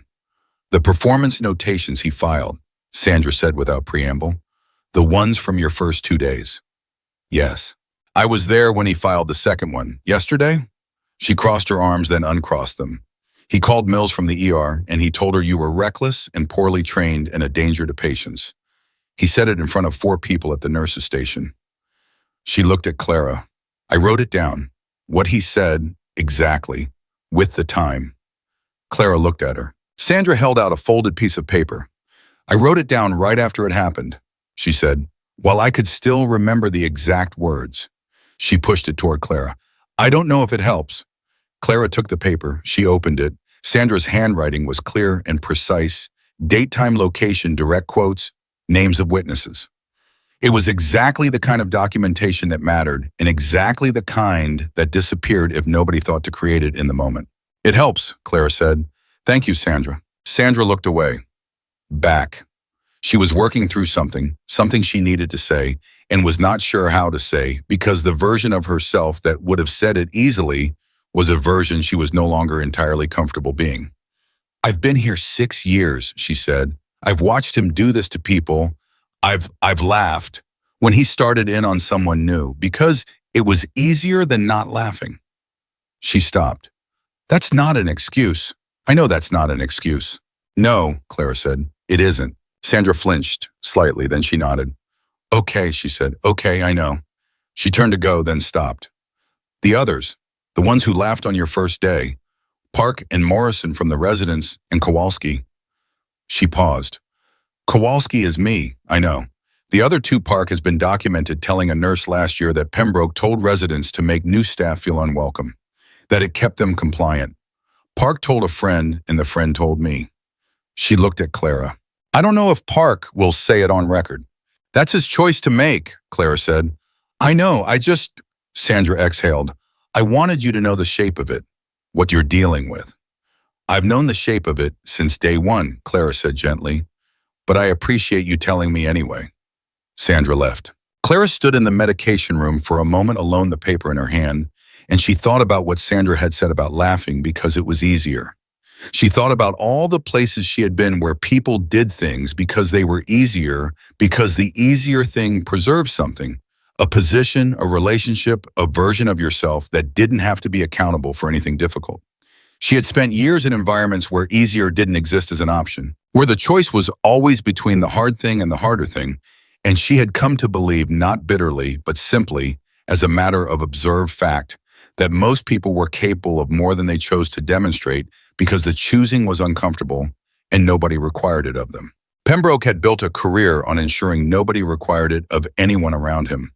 She folded Sandra's paper and put it in her jacket pocket with the audit log. At 1 p.m., Dr. Chen found her at the nurse's station. He sat down beside her, unusual, because Chen was a man who communicated at the workstation or in patient rooms, not at the station where everyone could hear.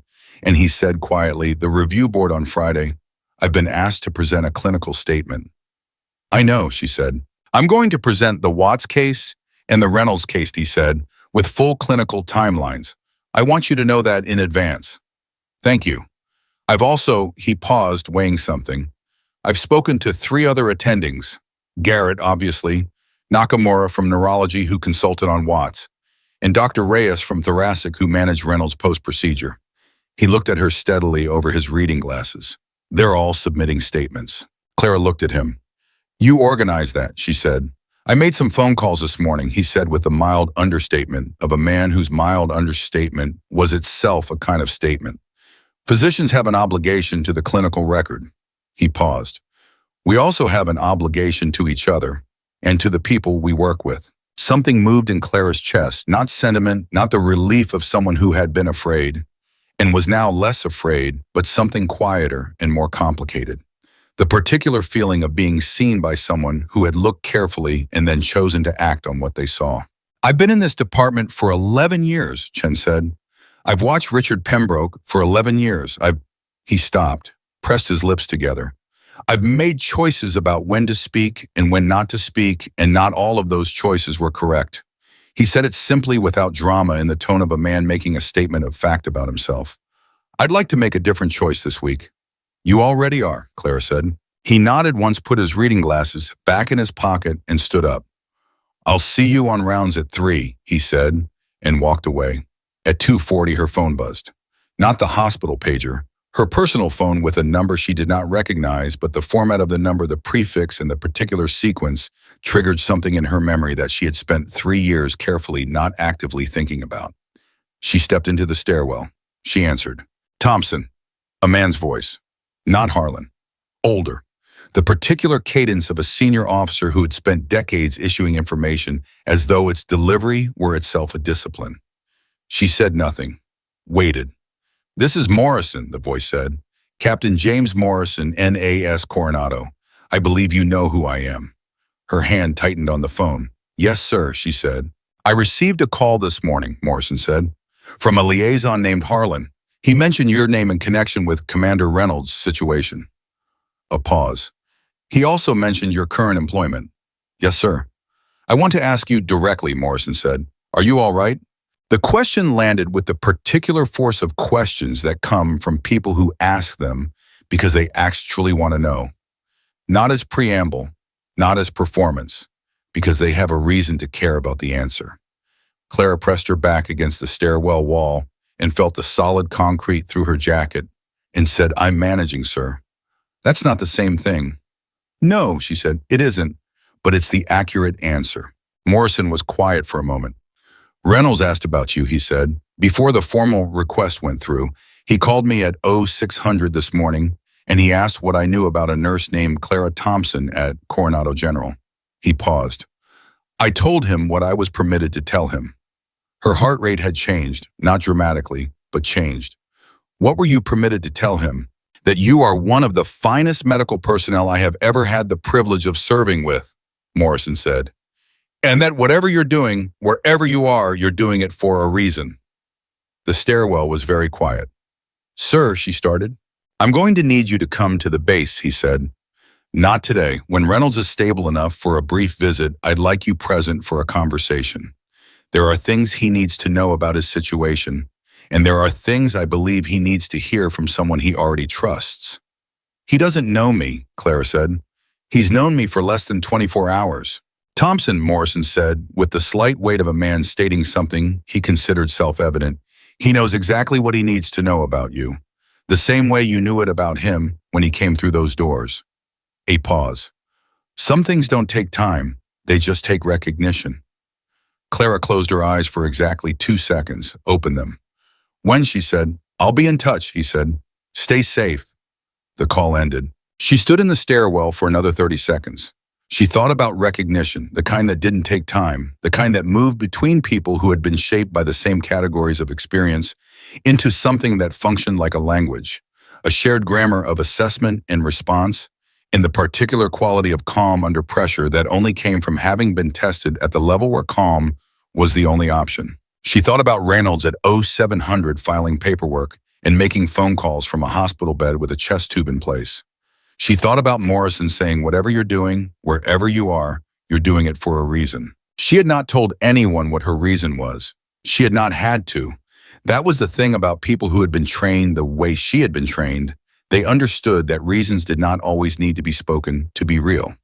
They just needed to be acted on consistently every day in the small and large decisions that accumulated into something that was either integrity or its absence. She straightened her jacket. She checked the papers in her pocket audit log, Sandra's witness statement folded precisely. She went back through the stairwell door. There was a review board in 2 days. There was a man on the 4th floor who had been targeted and was not safe yet. There was a physician in this building who had attempted to alter a medical record and had not yet understood the full shape of what he had done. And there was work to do. She walked back onto the floor, clipped her badge straighter on her chest, and picked up the next chart. The afternoon passed in the specific rhythm of a department that was always in motion, patients arriving and departing, alarms sounding and being silenced. The constant human machinery of people in crisis being met by people trained to meet them. Clara moved through it with the quality of presence that had characterized everything she did in this building. Complete, methodical, entirely focused on the person in front of her at the expense of everything that was not that person. At 4:50, she was in base 6 with a 73-year-old man who had presented with confusion and a fall working through a neurological assessment with the attending when she heard footsteps in the corridor that she recognized by their rhythm and pace before she heard the voice. Pembroke's footsteps, moving fast, faster than his usual proprietary pace. She continued the assessment. 30 seconds later, Sandra appeared in the bay doorway. Her face was the face of someone carrying information they did not want to be carrying. Clara, she said very quietly, you need to know something. What? Pembroke, Sandra said. He just came from the 4th floor. Patrice, the nurse up there, she called me. She lowered her voice further. He went into Reynolds' room. He went in alone and he told the floor nurse he was doing a courtesy consult, and she let him in because he's an attending and she didn't know. How long ago? Clara said. She was already moving. 5 minutes. Is he still up there? Patrice said he came out 2 minutes ago. He looked, Sandra paused. She said he looked like he hadn't gotten what he came for. Clara stopped in the corridor. She pulled out her phone and called the fourth floor. Patrice answered on the second ring. He's gone, Patrice said without waiting for Clara to speak. He left about 3 minutes ago. Commander Reynolds called the nursing station himself right after. He said, she hesitated. He said to tell you that the offer has been declined and the record of the visit should be documented. Clara understood exactly what that meant. Reynolds had refused whatever Pembroke had come to offer, suggest, or threaten. And he was already from his hospital bed doing what he had been trained to do, controlling the narrative through documentation. I'll be up in 10 minutes, Clara said. Document the visit time, who authorized entry in the patient's verbal statement. She hung up. She stood in the corridor for exactly 1 second. Then she went back to base 6 and finished the neurological assessment because the 73-year-old man with confusion and a fall needed a complete assessment more than Pembroke needed her immediate reaction, and because the discipline of finishing what she had started was not something she suspended for the convenience of her own urgency. When the assessment was documented and the patient was settled, she went upstairs. Reynolds looked at her when she came in with the expression of a man who had been expecting her and had used the time usefully. He offered me a private apology, Reynolds said, on behalf of the hospital, and a discussion of, and I'm quoting, alternative care arrangements. What kind of alternative care arrangements? He was not specific, Reynolds said. He didn't need to be. His jaw was tight, not with pain, with something else. I've had people try to buy my silence before. Usually they're more creative about the framing. What did you tell him? Reynolds looked at her directly. I told him that I intended to submit a formal statement to the review board on Friday, he said, as a witness to the events of last night. In my own words, under my own name. He paused. He left fairly quickly after that, too. Clara nodded. She made the documentation note time visit, patient's account, patient's stated intention. Precise, factual, every word chosen for its accuracy. When she finished, Reynolds said, "You're building something." She looked up. The documentation, he said, the way you handle every interaction. You're not just recording, you're building a record that can stand on its own. He watched her face. Someone taught you that? Yes, she said. Someone did. He was quiet for a moment. Morrison, he said. She looked at him. Whatever her face showed in that moment, it was enough. He nodded slowly. He called you, he said. It was not a question. This afternoon, she said. Something in Reynolds' expression shifted into something that was not quite relief, but was adjacent to it, the expression of a man who had been managing a situation in isolation and has just confirmed that the isolation is ending. Good, he said. That's good. She finished her charting. She was at the door when he spoke again. Thompson, he said. She turned. He looked at her across the room, across the monitor, in the IV lines, in the chest tube, in the particular clinical distance of a hospital room, with an expression that was completely unguarded in a way that she suspected very few people ever saw on this man's face. Thank you, he said, for last night, for all of it. She held his gaze for a moment. Get some rest, she said. You have a long week ahead. She walked out. In the elevator going down, she pressed her back against the wall and let herself feel for the 30 seconds of descent. Everything she had been carrying since yesterday evening, the weight of the intervention, the weight of the documentation in her pocket, the weight of Morrison's voice on the phone saying whatever you're doing, wherever you are, you're doing it for a reason. The elevator doors opened. She stepped out. The weight went back where she kept it, and she walked back onto the floor and she kept going. Thursday passed the way days passed when something significant was coming, not slowly, not quickly, but with a particular quality of density. Each hour waited with the awareness of what Friday held. Clara worked her shift with the same completeness she brought to everything. Reynolds' chest tube output had decreased to less than 100 milliliters in the last 12 hours, which put him on track for removal by Friday morning if the trend held. His vitals were stable. His pain was managed within the parameters he had established, enough to be functional, not enough to cloud his thinking, because his thinking was not something he was willing to surrender for comfort. She had respected that without argument because she understood it. Harlan had been on the 4th floor twice that she knew of, possibly more times that she didn't. There were 2 men in civilian clothes stationed at the end of the corridor outside Reynolds' room who were not family and not hospital staff, and whose presence the floor nurses had been instructed to accommodate without question. Clara noted them each time she passed. They noted her. After the second day, they stopped tracking her movement when she entered the corridor, which told her Harlan had communicated something specific about her status. Pembroke had not appeared on the fourth floor again. He had, however, been busy. At 2 p.m. on Thursday, Clara was summoned not by Mills, not by Chen, but by a woman she had not yet met, Dr. Patricia Holloway, Chief Medical Officer of Coronado General Hospital. The notification came through the formal channel stamped with the CMO's office requesting her presence at 8:30 Friday morning, 1 hour before the review board convened. She read the notification twice. She put it in her jacket pocket with everything else she was carrying. She went back to her patients. At 4:30, Linda appeared beside him at the medication cart with the specific quality of presence that meant she had something to say and had been deciding how to say it. Holloway called Chen this afternoon, Linda said, about the review, about the audit log. Linda's voice was low. Someone above Mills' level saw the automatic notification from the record system. The attempted amendment on Reynolds' chart. She paused. It went to Holloway's office at 6:18 Tuesday night. She sat on it for 36 hours. Clara looked at her. Why? Because Pembroke has been at this hospital for 16 years, Linda said. Because he has relationships with the board. Because sitting on something for 36 hours while you figure out your position is how people like Holloway survive. She paused. But she didn't bury it. She called Chen, and Chen told her about the 4 physician statements already submitted for tomorrow's review. Linda met Clara's eyes, and then she called Pembroke into her office at 3 o'clock this afternoon. How long was he in there? 40 minutes. Clara said nothing.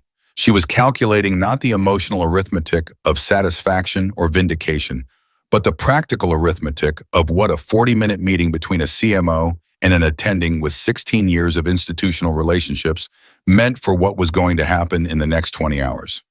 Do you know what was said?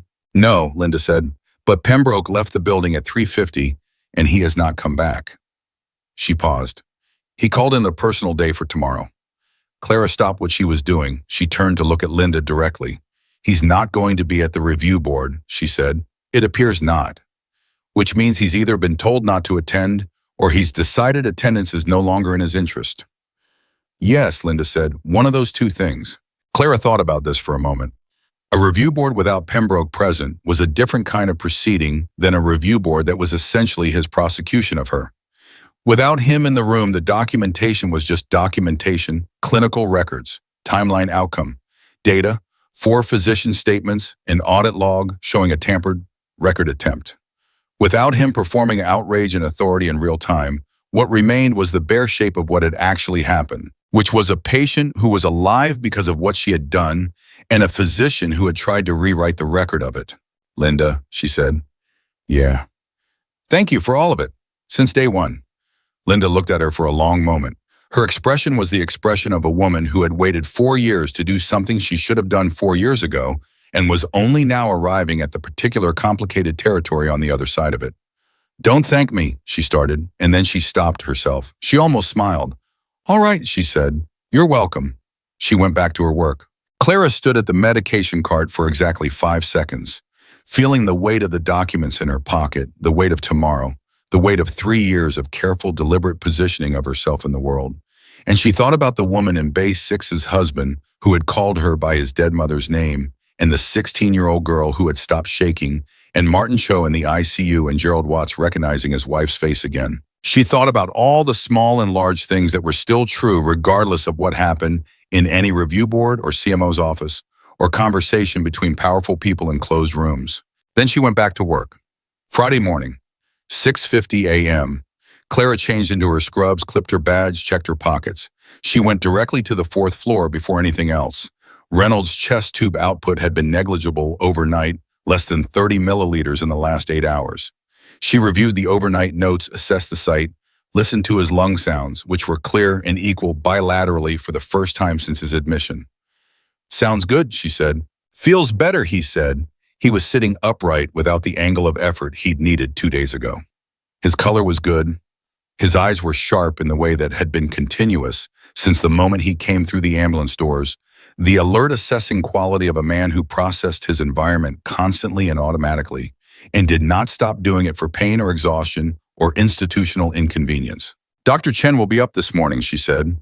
If the output stays where it is, you may be looking at tube removal today. And then frame 24 hours observation post-removal, assuming no complications. Possibly discharge Sunday. He nodded. He was watching her face with the quality of attention that she had come to recognize as particular to him, not intrusive, not demanding, but complete. The review board is this morning, and he said 8:30. And before that, 8 o'clock Holloway's office. She made the last notation in his chart. I need to go. Thompson. She looked up. I submitted my statement yesterday afternoon, he said. Full account, signed and dated. I had Harlan hand-deliver it to the CMO's office. She absorbed this. Reynolds, from a hospital bed with a chest tube and an active security situation and a targeted attack behind him, had submitted a formal witness statement to the hospital administration. You didn't have to do that, she said. Yes, I did. I didn't, he said simply. You moved when it mattered. The least I can do is tell the truth about it on paper. She held his gaze for a moment. I'll see you after, she said. She took the stairs. Holloway's office was on the administrative floor, a floor Clara had not been on before, a floor that felt different from the rest of the hospital in the way that administrative spaces always felt different, quieter, more controlled, the specific atmosphere of a place where decisions were made about things rather than the things themselves. She arrived at 8:02. Holloway was a woman in her early 60s with silver hair cut short and the bearing of someone who had spent decades in rooms where she was the most powerful person and had long since stopped needing to signal it. She was at her desk when Clara came in, and she looked up with the expression of a woman who had already formed an opinion and was now verifying it. There was someone else in the room. Captain James Morrison stood at the window. He was in uniform, not civilian clothes, not a concession to ambiguity, and when Clara came in, he turned and looked at her with the expression of a man who had something to accomplish this morning and intended to accomplish it. Clara stopped just inside the door. Sit down, Clara, Morrison said. She sat. Holloway looked between them. Captain Morrison contacted my office yesterday afternoon, she said to Clara. He indicated that he had information relevant to your background and qualifications that was not reflected in your employment application. She paused. He also indicated that the information is classified at a level that requires specific authorization to discuss. Yes, Clara said. He has received authorization to share certain aspects of that information with me, Holloway said, in the interest of the review proceeding on the basis of complete information. She folded her hands. Do you consent to that? Clara looked at Morrison. He held her gaze steadily. This was his decision as much as hers, what he was permitted to share and what he was not. And the decision to be here in uniform with the intention to say it on record was not a small decision, and she understood what it had cost him to make it. Yes, she said. Morrison clasped his hands behind his back. He spoke in the measured, precise cadence of an officer giving a formal account, each word selected for accuracy. Clara Thompson served as a combat medical officer attached to special operations units for a period of 6 years, he said.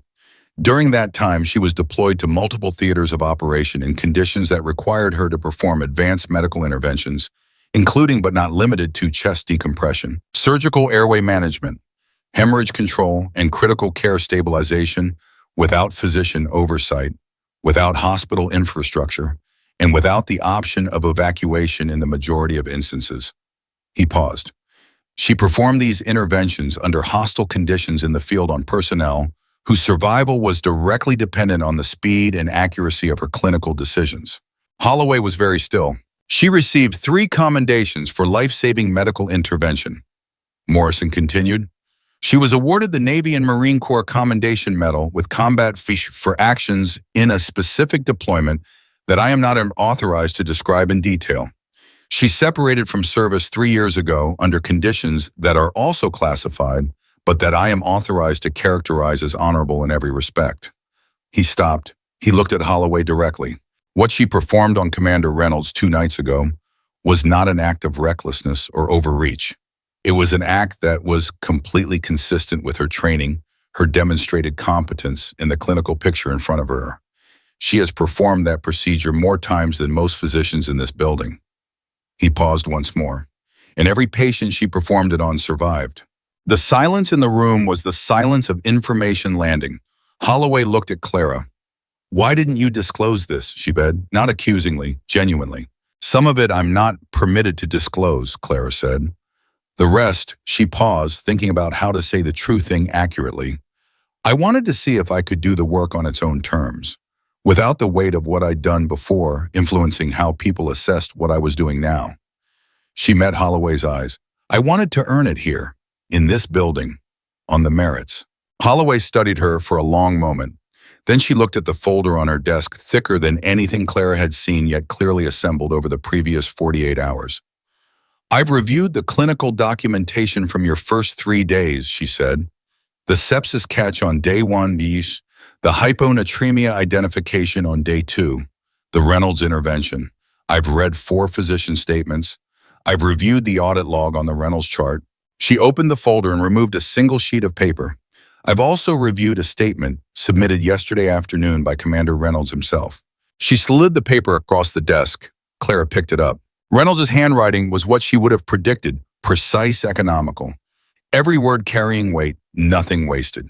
He described the events in Bay 1 in complete clinical and factual detail. He described Pembroke's hesitation with the same flat observational accuracy he had used when he told her about it in his room, not characterizing, not editorializing, stating what he had observed and when. He described the needle decompression with technical precision that confirmed he understood exactly what had been done and why, and what the outcome would have been without it. And at the end, in a final paragraph that was separated from the rest by a single line break, he had written, I have served for 22 years in environments where the quality of a person's judgment under pressure is the only currency that matters. Clara Thompson's judgment, clinical skill, and moral courage are without question. I would trust her with my life. I already have. Clara set the paper down. She did not look up for a moment. She needed that moment. She allowed herself the 3 seconds of feeling the full weight of what was written on that page before she put the weight back where she kept it and returned to the room and the conversation and the work still in front of her. When she looked up, Morrison was watching her with the expression of a man who understood exactly what those 3 seconds had cost and what they had given back. The review board convenes in 20 minutes, Holloway said. She closed the folder. I'm going to recommend to the board that the scope of practice notation be dismissed on the basis of the clinical documentation and Captain Morrison's testimony regarding your qualifications. She paused. The performance notations from days 1 and 2 are a separate matter. I'm going to recommend those be expunged from your file on the basis that they represent a pattern of retaliation rather than legitimate performance concern. She looked at Clara steadily. The audit log and the record amendment attempt are being referred to the hospital's legal counsel. That process is separate from your review and will proceed on its own timeline. Clara said nothing, waited. Dr. Pembroke, Holloway said, has been placed on administrative leave pending the outcome of the legal referral. She said it with the precise flat tone of someone delivering information they had already fully processed and were not going to perform a motion about. He is not in the building today. Clara had known he wasn't coming, but hearing it stated as a formal administrative fact by the CMO was different from knowing it. It landed differently, not with satisfaction, because the outcome for Pembroke was not something she had been working toward, but with something quieter and more complicated. The particular feeling of a thing that has been wrong for a long time, beginning slowly and imperfectly, and with considerable institutional friction, to be made less wrong. Are there any questions? Holloway said. One, Clara said. The nurse Pembroke drove out 4 years ago. Is there any mechanism to review what happened to her? Holloway's expression shifted. Not surprise. Something that was closer to the particular weight of a person confronting the cost of choices made under different pressures at different times. That would require reopening a closed personnel matter, she said. I know, Clara said. I'm asking if there's a mechanism. Holloway looked at her for a long moment. Then she wrote something on a notepad in front of her. I'll look into it, she said. It was not a commitment, but it was not a dismissal. From a woman like Holloway at a desk like that one, the difference between those two things mattered. Thank you, Clara said. She stood. Morrison was already at the door because he had known this meeting was ending and he had been ready. They walked out together. In the corridor, Morrison stopped and looked at her. He was a tall man with gray at his temples and the kind of face that had been weathered by years of accountability into something that was simultaneously harder and more open than it had started. How are you doing? He asked. The same question that he'd asked on the phone, the real question. Better, she said, which was not the same as all right, but was more accurate than managing. He nodded. I have something for you, he said. He reached inside his uniform jacket and produced a sealed envelope, her name on the front in handwriting she didn't recognize. Reynolds asked me to give you this, he said. He wrote it yesterday. She took the envelope. He didn't tell me what it says, Morrison said. But knowing him, he paused. It says something true. She put the envelope in her jacket pocket. I'll read it later, she said. Of course. He looked at her for another moment. Clara, what you built here in 3 days, the documentation, the record, the clinical work, it would have taken most people 3 months, if they did it at all. He paused. You haven't lost anything. Whatever you thought you left behind when you separated, you haven't lost it. She looked at him. She felt the edges of something she kept very carefully contained. Not grief exactly, but the particular ache of a door that had been closed for reasons that made sense, and that she did not regret, but that she still in quiet moments felt the shape of. I know, she said. I'm just trying to find out what it looks like in here. Morrison looked at her steadily. I think you're figuring it out, he said. He put his cover back on. The board, he said. I'll be in the room. She nodded. They walked toward the conference room. The review board was 7 people, 3 physicians, 2 administrators, 1 representative from the Nursing Governance Committee, and Holloway presiding. Morrison sat against the wall as a non-voting observer. Linda was outside in the corridor, not permitted in the room, but present in the building, which was itself a statement. The board took 40 minutes. The clinical documentation was presented first by Chen Calm, complete utterly without drama, because Chen's version of advocacy was to let the facts be so clearly assembled that they argued for themselves. He walked through the sepsis identification, the hyponatremia case, and the Reynolds intervention with the methodical precision of a physician who had spent 11 years developing the habit of knowing exactly what he was talking about before he opened his mouth. Garrett presented his statement verbally. He described the needle decompression placement as textbook. He described the respiratory standby call as extraordinary clinical foresight. He used the word extraordinary twice, which for Garrett, who was a man of significant professional understatement, was the equivalent of anyone else standing on a table. The audit log was entered into the record. The board member from legal reviewed it with the expression of someone confirming something they had already been briefed on. Morrison stood when called. He gave the same account he had given in Holloway's office, with the addition of specific commendation dates and unit designations that he was authorized to share. His delivery was what it had been trained to be, clear, direct, unequivocal. He sat down. Reynolds' statement was read into the record in full. The board deliberated for 11 minutes. The scope of practice notation was dismissed unanimously. The performance notations were expunged by a vote of 6-1, the dissenting vote from an administrator named Harris, who Clara suspected had a relationship with Pembroke that would eventually become its own separate inquiry. The board chair, a physician named Dr. Ewan, who had the permanently slightly exhausted expression of someone who ran these proceedings regularly and found them regularly draining, looked at Clara and said, Nurse Thompson, the board finds that your actions in each of the documented incidents were consistent with the standard of care and reflective of sound clinical judgment. The notations against your record are dismissed. You are cleared for full patient contact with no restrictions. He paused. Do you have anything you'd like to say to the board? Clara looked around the table. At Chen, who was looking at his hands with the expression of a man quietly satisfied. At Morrison against the wall, who was looking at her directly. At the board chair with his exhausted face and his administrative authority. I'd like to say 2 things, she said. First, the patients, Martin Cho, Gerald Watts, Commander Reynolds. Everything that happened this week happened because they needed someone to look at them carefully and respond to what they actually saw, not what was convenient to see. That's the job. That's the whole job. I intend to keep doing it. She paused. Second, Linda Hendricks. She is the reason this hospital's documentation is intact this week. Whatever recognition this board has the capacity to give to a charge nurse, she has earned it. Ewan wrote something on his notepad. Noted, he said. The board was dismissed. Clara walked out of the conference room and into the corridor, and Linda was there standing against the wall with her arms crossed and her expression carefully neutral in the way it was when she was working very hard not to let her face do something that would embarrass her. Well, Linda said. Cleared, Clara said. Notations expunged. Linda uncrossed her arms. She pressed her lips together, nodded once, twice in the tight, controlled way of someone absorbing good news that is also the correction of something that should never have been wrong. Good, she said. Her voice was slightly rougher than usual. Good. I told them about you, Clara said. On the record. Linda looked at her. You kept the documentation intact, Clara said. That mattered. I said so. Linda said nothing for a moment. When she spoke, her voice was very controlled. You didn't have to do that.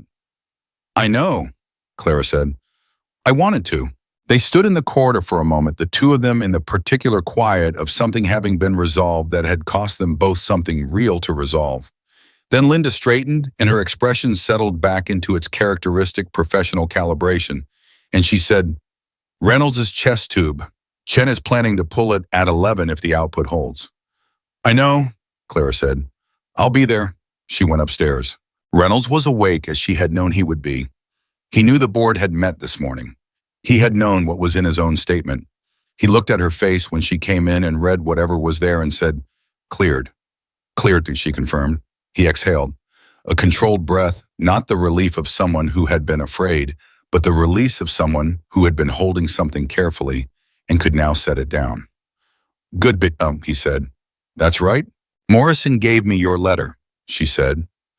She reached into her pocket. I haven't read it yet. He looked at her steadily. Read it now if you want, he said. I mean everything in it. She opened the envelope.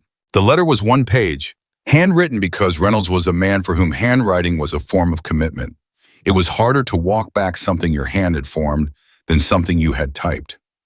He wrote that he had been in 22 years of situations designed to reveal the actual character of people under pressure, and that what he had observed in Clara Thompson in less than 72 hours was not the performance of competence, but competence itself. Not the appearance of courage, but courage operating so naturally that it barely announced itself. He wrote that he understood she had come here for reasons she had not shared, and that he did not require her to share them.